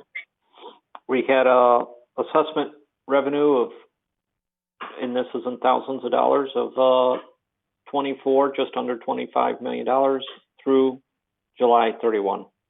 Non-assessment revenues of just over $1 million. Total revenues of about $26 million. With the total expenses, and again, this is all couched in the environment of COVID, of $22.5 for a net revenue of 3.7 million. Next slide, please, Grant.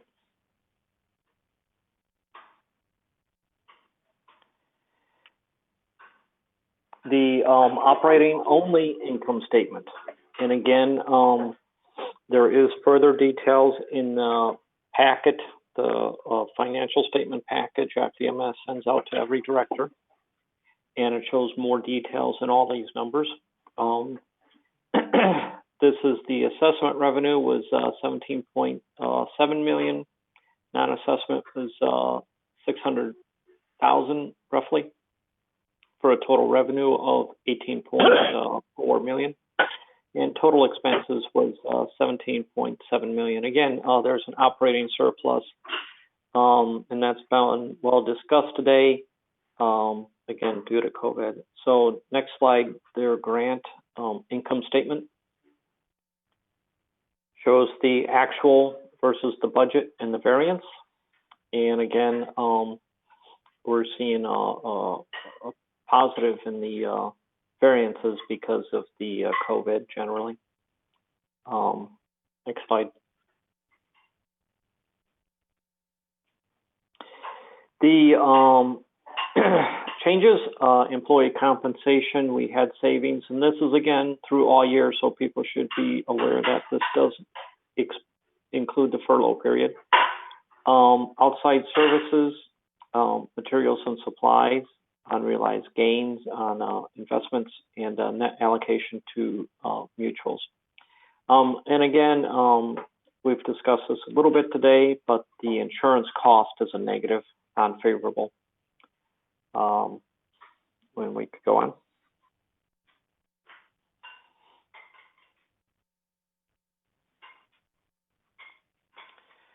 The total non-assessment revenue is broken out like this.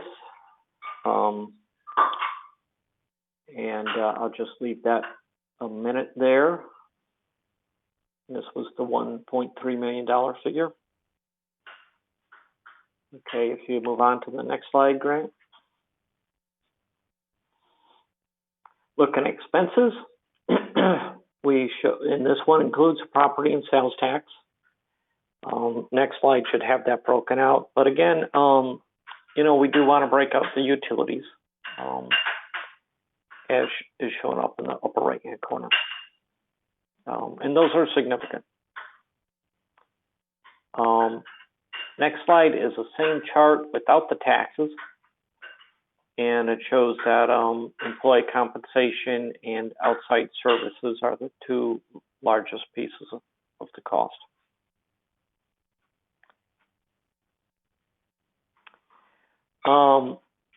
Looking at the non-operating fund balances, the next slide. And again, we have a contingency budget for unexpected expenses and a reserve budget for replacement items. And we've been running as planned on the reserve. The contingency we experienced unexpectedly as appropriate, higher than I would have expected moisture intrusion cost, and that is representative of most of the expenditures in the 942.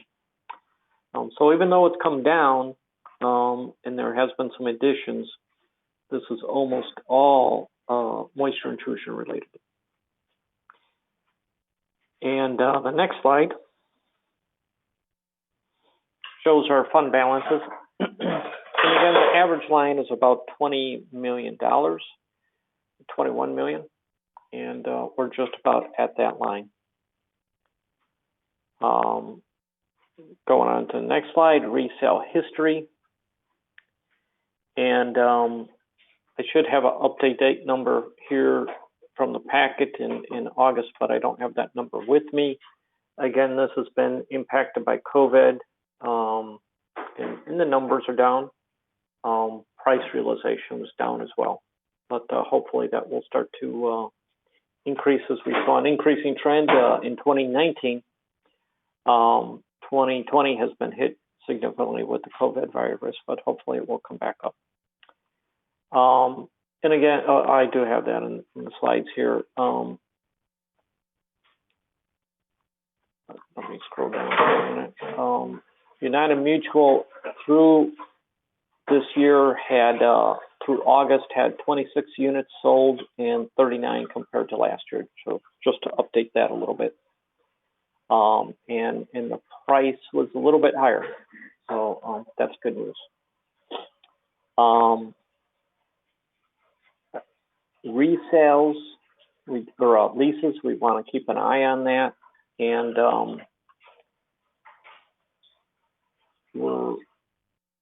we're just about a little bit lower at 9.4% leases. So that concludes the report. Thank you.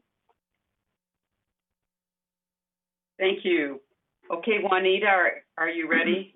Yes, I did. I found it. It was sent to meeting at vmsiinc.org, and it's from Nancy Lannon from 669N. And she said, I'd appreciate clarification of the consent calendar item 10B. Are the secretary and one other director to review the sublease applications monthly before or after the applicant is notified of approval or denial by VMS staff? Why review at all? If the review by United members comes after notification to applicant, I object to this resolution. You're giving away too much authority and responsibility to the VMS staff. If the proposed resolution is to save directors time by not having them review applications before application notification, I feel this is very wrong thinking. They are shirking their responsibilities. It is part of their duty to ensure all subleases are qualified.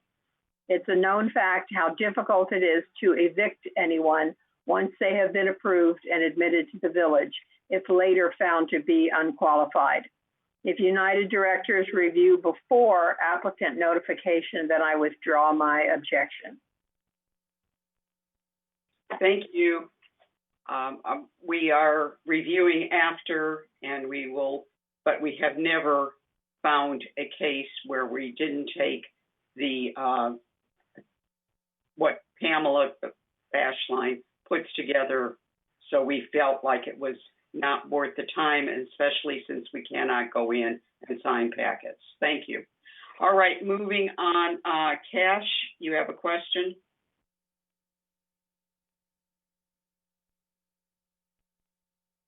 I want to get going here because we've got committee meetings and we want to get done in the next. Cash, we can't hear you. Your mic is muted.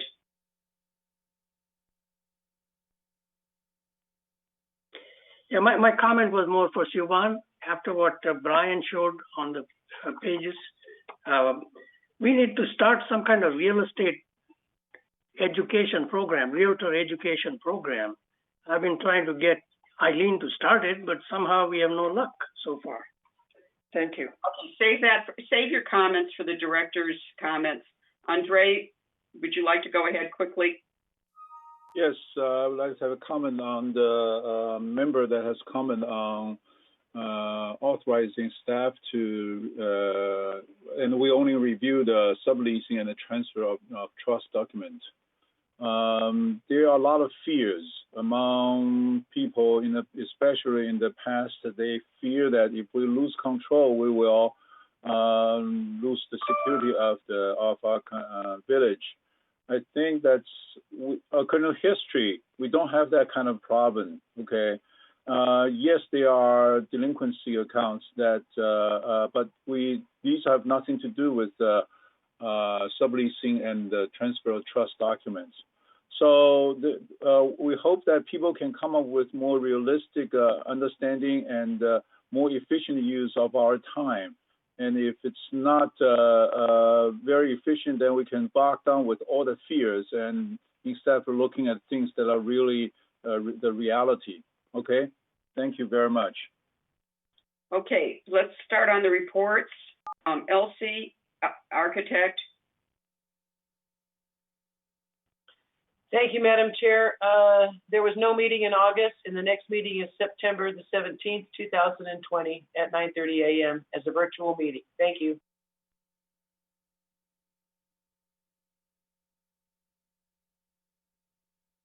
Juanita, I'm sorry.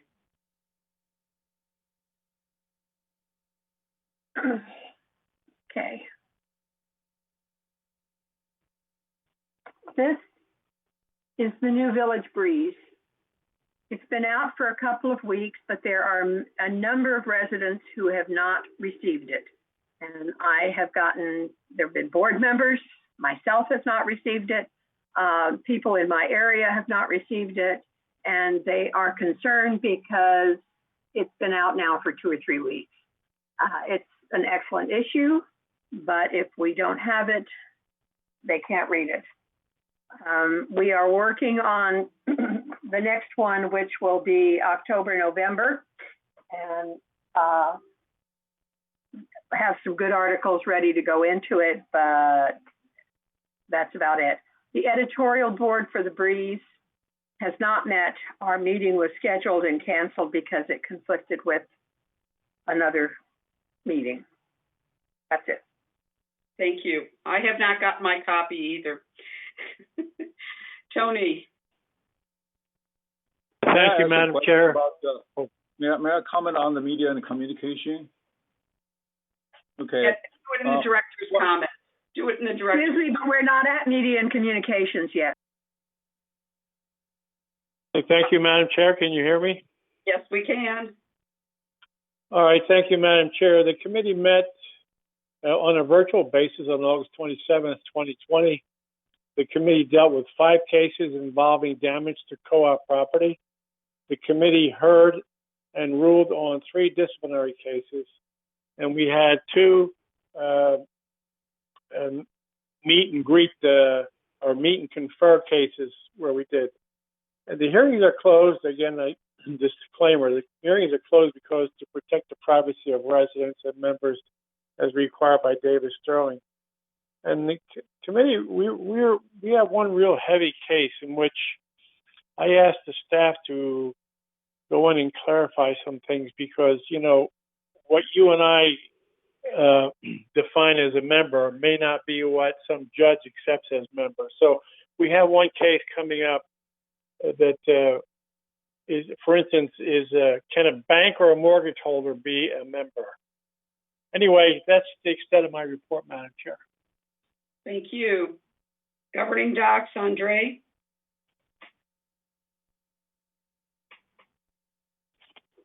You're muted. All right.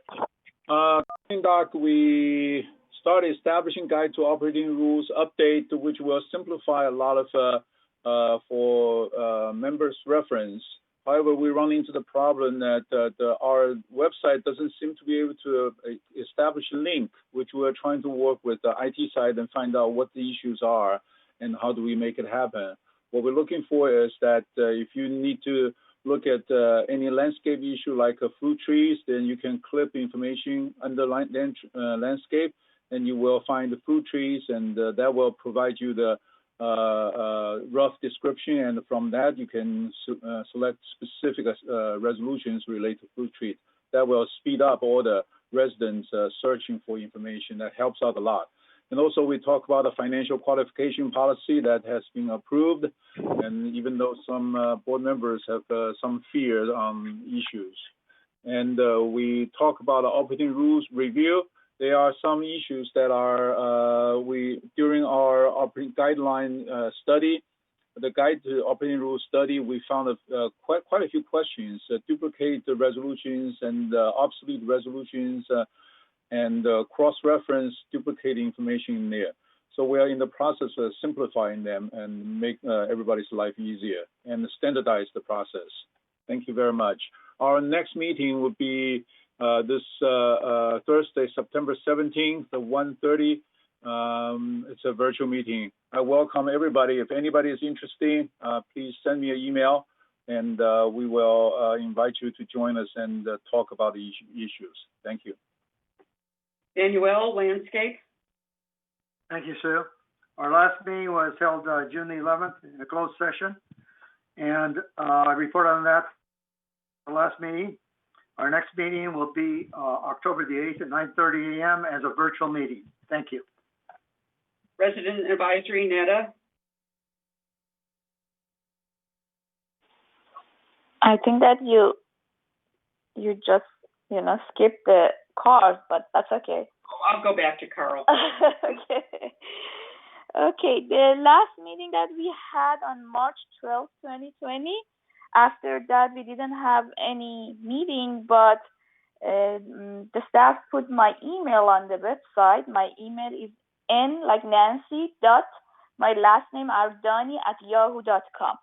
Please send me an email or even call me. If you call the resident service, they are giving you my email and my numbers. You can text me, you can call me, you can email me for your problem and issue, and I'm here to help.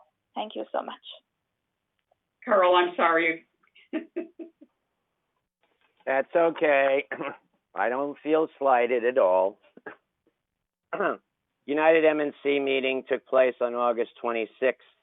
At that meeting, we addressed many of the activities that were going to restart on August 3rd, because as a result of that, we were going to have our crews back from the pandemic problems.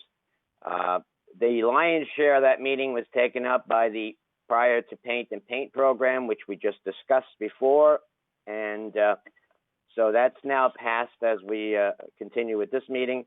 Our next meeting is scheduled for October 28th at 9:30 a.m. I assume it will be virtual unless something happens that changes that. All residents are invited, and you can join us via Granicus. The weekly newsletter provides information as to how to access Granicus to go and be a part of that meeting. That's all I have. Thank you. Okay, Brian, GRF, Finance. Yes, we had a committee meeting on August 19, 2020. Our next meeting will be August 21, 2020. At this meeting, I just do want to note John Pearlstone did present a nice alternative insurance plan summary. So, you know, the point here is that we need to consider alternatives when we have excessive cost. Thank you. Juanita, the CAC, please. CAC is very busy right now. We had a meeting in September, and in August, and our next meeting is this Thursday, September 10th. And some of the items for discussion, which we will be looking at again, are outdoor fitness equipment, which comes at a fairly high price. The estimated equestrian fees for 2021, there's a group task force that's been going over a bunch of equestrian issues and has come up with a number of really interesting suggestions, like adopt a horse and that kind of thing. So anybody interested in the Equestrian Center should tune in. There's the Village Community Fund is doing Help the Herd program, and so we'll be talking about that. The Recreation Committee request form additional golf course perimeter fencing and a community walkway, because we still have people who are walking on and across the golf course in their daily walks. And it's dangerous now that people are out on the golf course. And also the proposed outdoor activity list. CAC is talking about taking some of the previously indoor activities like Pilates and chair yoga and some of the dance classes and taking them outside on a patio. So those will all be discussed. So if these are things that you are interested in, please join us. I forgot one, Garden Center. We still have two other issues on Garden Center 2 and the operating rules. So if those are your interests, please tune in on Thursday, 1:30 p.m. It'll be a virtual meeting. Manuel, GRF, landscape. Thank you, Sue. Our last meeting was held August the 12th, and we actually covered quite a few things. I'll be brief. First, there was a request to remove 3 trees behind the building 3024, which is right next to the tennis courts. One of the trees was deceased, and so it needed to be removed. The other 2, although they were healthy, they were shading a lot of stuff on the courts themselves. The owners, in their request, volunteered to pay for the removal of the trees. So the committee decided to agree to remove all 3 trees and only charge the members for removing 2 of them, because that third one was deceased. The other thing that came up was improving some of the landscaping or flower areas at the gates, and that might be done next year. It's in the budget, and they'll be looking at that. They also are looking at using electrical equipment for some of their landscape work. So far, they haven't found any that are equivalent of the gas. And of course, the reason why they're looking at that is to reduce the noise and the pollution level. But they'll keep looking until they find a suitable product. The other thing came up is that at the creek, we have these trees which are called monkey pod trees. And they drop these pods that are about the size of a small watermelon.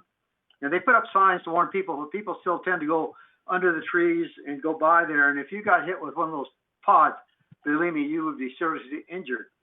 So I recommended that they put up fencing around those trees, and the committee agreed with me. So we passed the resolution requesting that Kurt come up with the cost and some fences that would work well. He recommended fences of a height of about 3 feet and a perimeter wide enough to keep people away in a safe distance from those trees. The date of our next meeting hasn't been set yet, so that concludes information on that meeting. Thank you. When will the creek be reclaimed? Isn't that an October thing? Yes, it is. It'll be a late fall, just before winter, and Kurt will inform us of that at the next meeting. Okay, nothing. Thank you. I can't say anything specific. Thank you. Carl, GRF, Yeah. I didn't skip. Okay, we'll do the GRF, the Clubhouse One, and the PAC. GRF MNC meeting took place on August 12th. At that meeting, we went over the various tasks that were anticipated to be done as a part of the PAC project, which was voted down by the corporate members due to its high price and putting us over budget by almost $2.5 million. We intend to still take care of many of the various improvements that are needed to be done on the PAC, but we are looking at cost-saving methods of achieving these goals. I had a walk down to the PAC that was conducted after the meeting. Certain members of the committee were given a first-hand look at what was presented in the project documents that showed a plan that would cost us approximately $5.5 million. We are looking at ways of achieving a number of those parts of that project, however, with a more realistic budget. Our next meeting will be virtual, I assume, and it's scheduled for October 14th at 9:30. And again, you can get us via Granicus and come join the discussion. That's it on the M&C. On the PAC, there was no PAC meeting. The PAC issues are being discussed in the GRF M&C committee meetings, as I have already noted. And then Clubhouse One, we had a virtual meeting for Clubhouse One on September 2nd at 2 p.m. This meeting came after members of the committee participated in a walk down of Clubhouse One with members of the VMS staff. At that meeting, many questions were raised regarding the Clubhouse One modifications that may need to be made and those that are required to be made. In the presentation, VMS was very emphatic that the buildings associated with Clubhouse One are safe. I repeat, they are safe according to the reports. They also indicated that any improvements, changes, etc., could be put off for a couple of years to permit us to plan what is needed to be done, what we want to be done, and the associated costs associated with those changes and how we pay for them. We currently have not planned a time for a follow-on meeting, as the members of the committee have been asked to provide their ideas to the committee chair as to what they feel is important to be done to those buildings. So we don't have a meeting planned at this particular point in time, but we're working on it. And just to reiterate, VMS indicated the building is safe, and we've got time to make whatever modifications, changes, repairs, or whatever to that building. Okay, Juanita, the Media and Communication Committee. Okay, I'd like to start off with a message that I just got from Eileen that she would like me to announce. It's frustrating to continuously hear criticism about something that is a national issue in the United States and not a VMS function. The delivery issue is a post office problem. Please ask residents to do two things. Send an email to info@lagunawoodsvillage.com if you have not received your brief. We're mailing issues out once a week via first class postage at a cost incurred because the post office is not doing its job. Or you can call, you could call Postmistress Regina Perry. The name is Regina Perry at 949-837-1848. That's 949-837-1848 with the complaints. We call her continuously. If you have a recommendation for action that can be taken against the post office, they'd like to hear it. I certainly did not mean to intimate that it was a VMS problem. It is a problem, and it's a problem that many of our residents have said they do not get their breeze, and where is it? Number one, it tells me they like it, they want it, they're looking for it. But it is a post office problem, not a VMS problem. At the VMS Media Communications meeting, we did have a meeting on August 17th, and our next meeting is September 21st, 2 weeks from now, at 1:30 in the afternoon. Thank you. Andre, you had a question? Yes, I have several questions. First, I want to encourage that the board members state according to facts, do not state according to fears. We are board members. If we start spreading fears around, then we cannot complain at why residents are spreading fears that we see as facts. So when we provide information, we need to have evidence behind it instead of say it's possible this, it's possible that. Okay, we have a lot of facts and we're following the facts. 99%, 99.5% is good enough. There's no need to go to 100%. There is absolutely no way we can do 100%. Okay, spend way too much time on that. Everybody knows that. Okay, but second thing would be the furlough of contractor expense reduction are very close to the expense saving. From August 25th, the financial statement. Why don't you save these comments for the director's comments, please? Thank you. Oh, okay. Mobility and Vehicle, right. Elsie.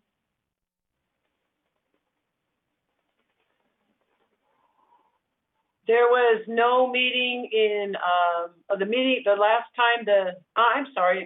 was a meeting in August, on August 5th, 2020. I reported on that at the August 11th United Board meeting. And the next meeting will be on October the 7th, 2020 at 1:30 as a virtual meeting. Thank you. Netta? The Community Security and Community Access was held on August 24th, and Chief Rojas gave us a few reports. One of them is about the gate access update, and he said that the gate 11 has been completed. The other one about the RV update, that there are 11 space available for RV Lot A and none for RV Lot B.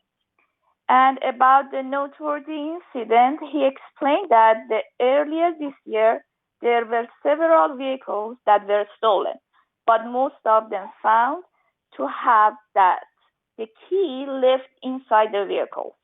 Marketing sent out a community-wide message regarding the breaks in. Since then, there has not been any more stolen vehicles.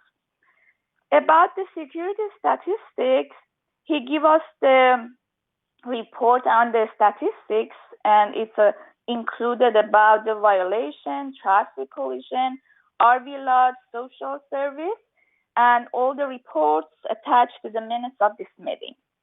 And Chief Rojas went through reports and explained all of them.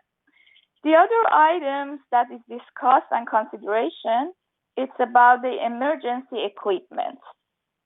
He explained that the items were ordered. However, at the moment, we are waiting for the approval from the towers to allow the receiver to be placed under. The committee comment and ask questions. And the other one is about the mandatory security officers about the special events. And one of the directors made a motion, but the motion died for the lack of a second, and the committee directed staff to update the staff report with additional information and bring back to the next meeting. The next meeting is supposed to be on October 26, 2020 at 1:30 p.m. I didn't say anything about the disaster preparedness because I leave it for Cash. Thank you. Thank you, Nita. Thank you. Elsie, go ahead with traffic. What about Cash? Not? It's after you. Oh, okay. This is on the traffic hearings, and the last traffic hearings were held on August 19th, 2020.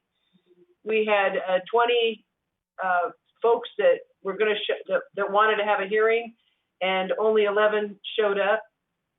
And of the this month by far the winner in the frequency category of notices of violation is parking on the sidewalk. So please, ladies and gentlemen, try not to park on the sidewalk. It blocks access to wheelchairs, etc. Plus, it's illegal, and we will give you a ticket. So parking on the sidewalk is the offense of the month. Anyway, our next meeting is on September the 16th. Oh, and of the 11 people that showed up, 8 were found guilty, 3 were found, 11 showed up. Oh, and somehow yeah, 1 was a no-show and found guilty, so that was 8 altogether.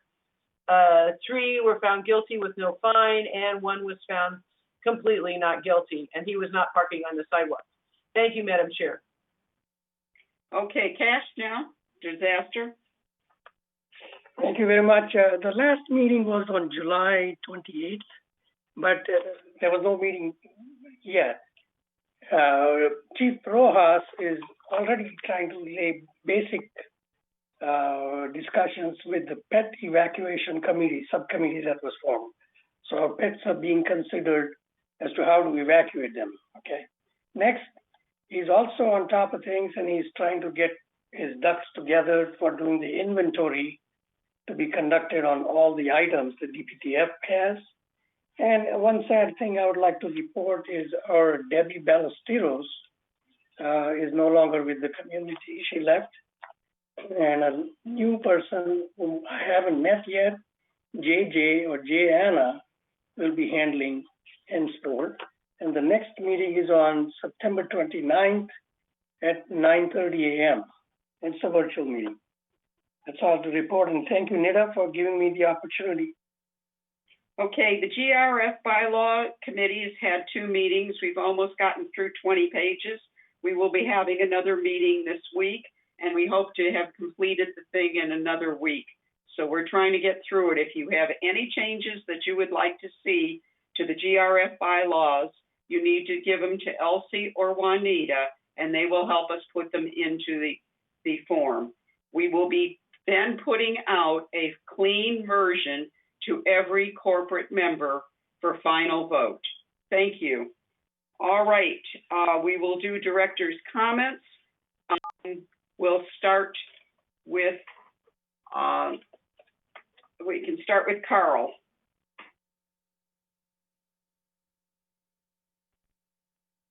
Thank you, Madam President. At this particular point in time, I have nothing more to say, so I have no comment. Juanita. Thank you, Madam Chair. I would just like to bring to everybody's attention that a bill in Sacramento, AP 3182, has passed the legislature and is on our governor's desk. We really need to petition our governor to veto this bill. It would be very detrimental to our community if this bill goes through, because it severely constricts the way we can sublease and lease, and we do not want to get into being a rental community. And so there are things in this particular law that are very difficult, particularly for our mutual. So I encourage everybody to contact the governor and say, please, no, veto AP 3182. Thank you. Tony? Thank you, Madam Chair. The only thing I'd like to, I think I mentioned this last meeting at director's comments. I'd like to get some kind of a talk with staff about how we run our warehouse over there. We have all this computer stuff, and we don't do any handheld units over there. I think all that stuff in the warehouse should be scanned and go right onto the computer for inventory. So not critical, but I'd like to understand why we don't do that. That's all I have. Brian?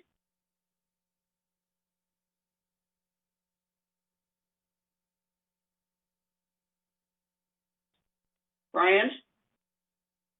Reza? No comment. Oh, Okay, Reza? Yeah, I have two comments, Sue.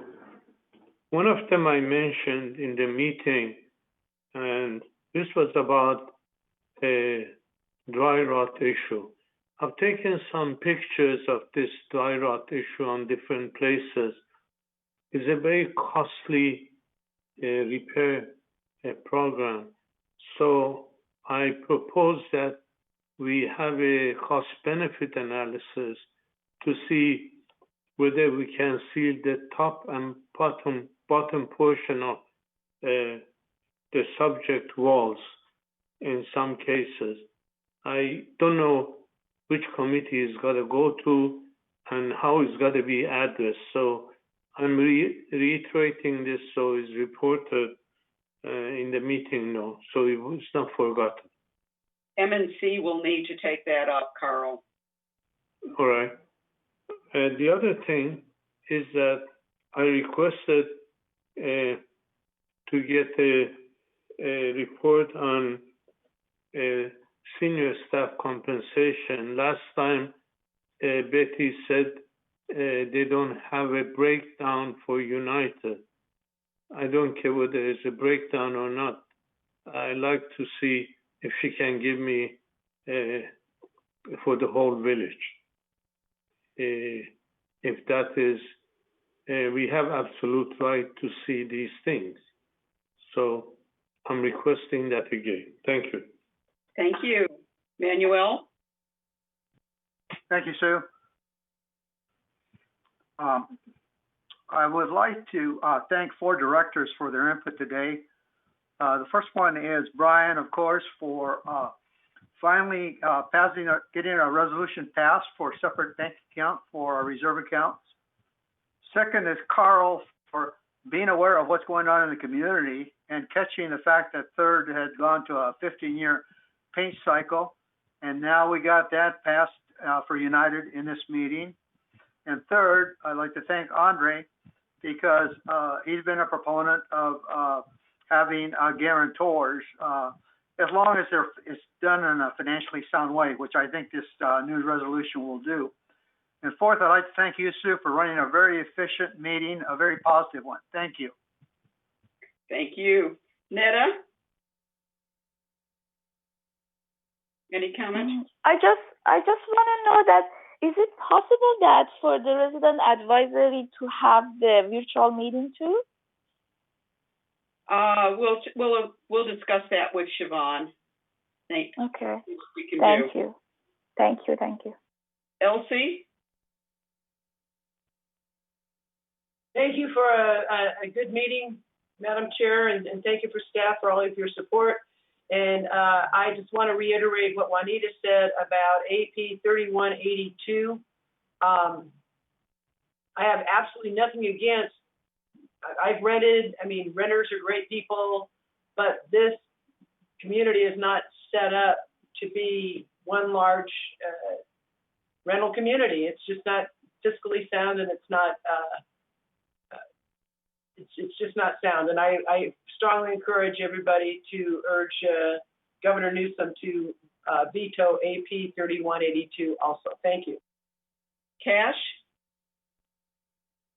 Thank you, Madam Chair, Ms. Margolis. I do have a few comments.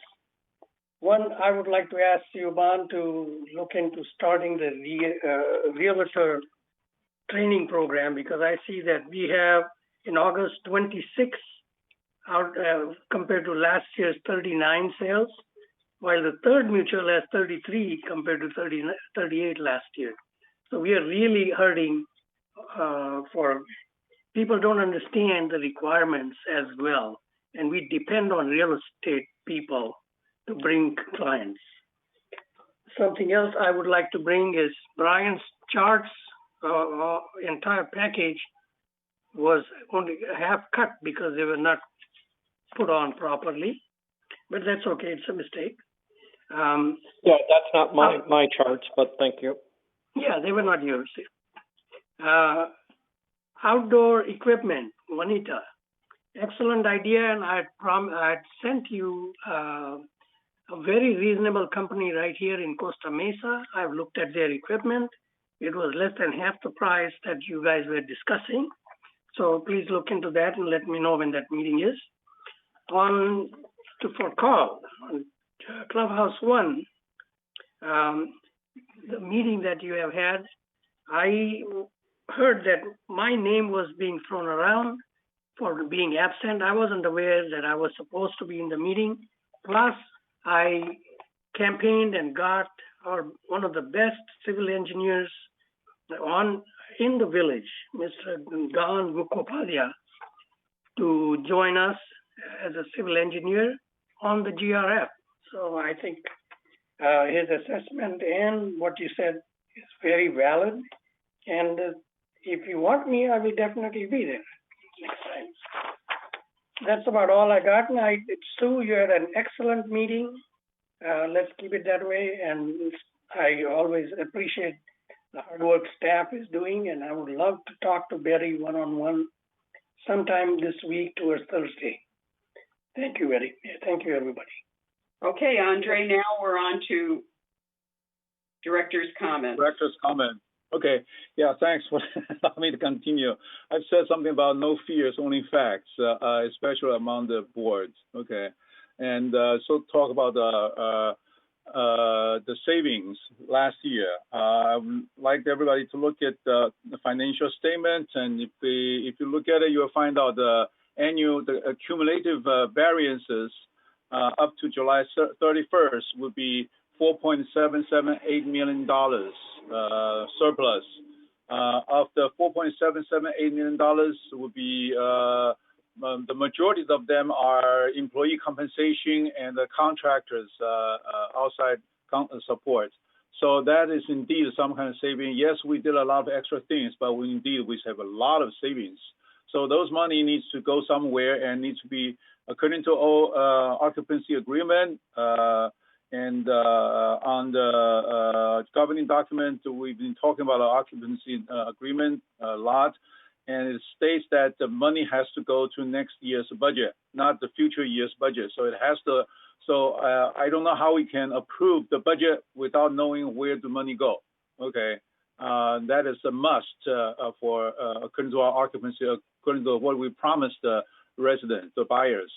And I want to also mention something. For some reason, we are missing all the meeting minutes.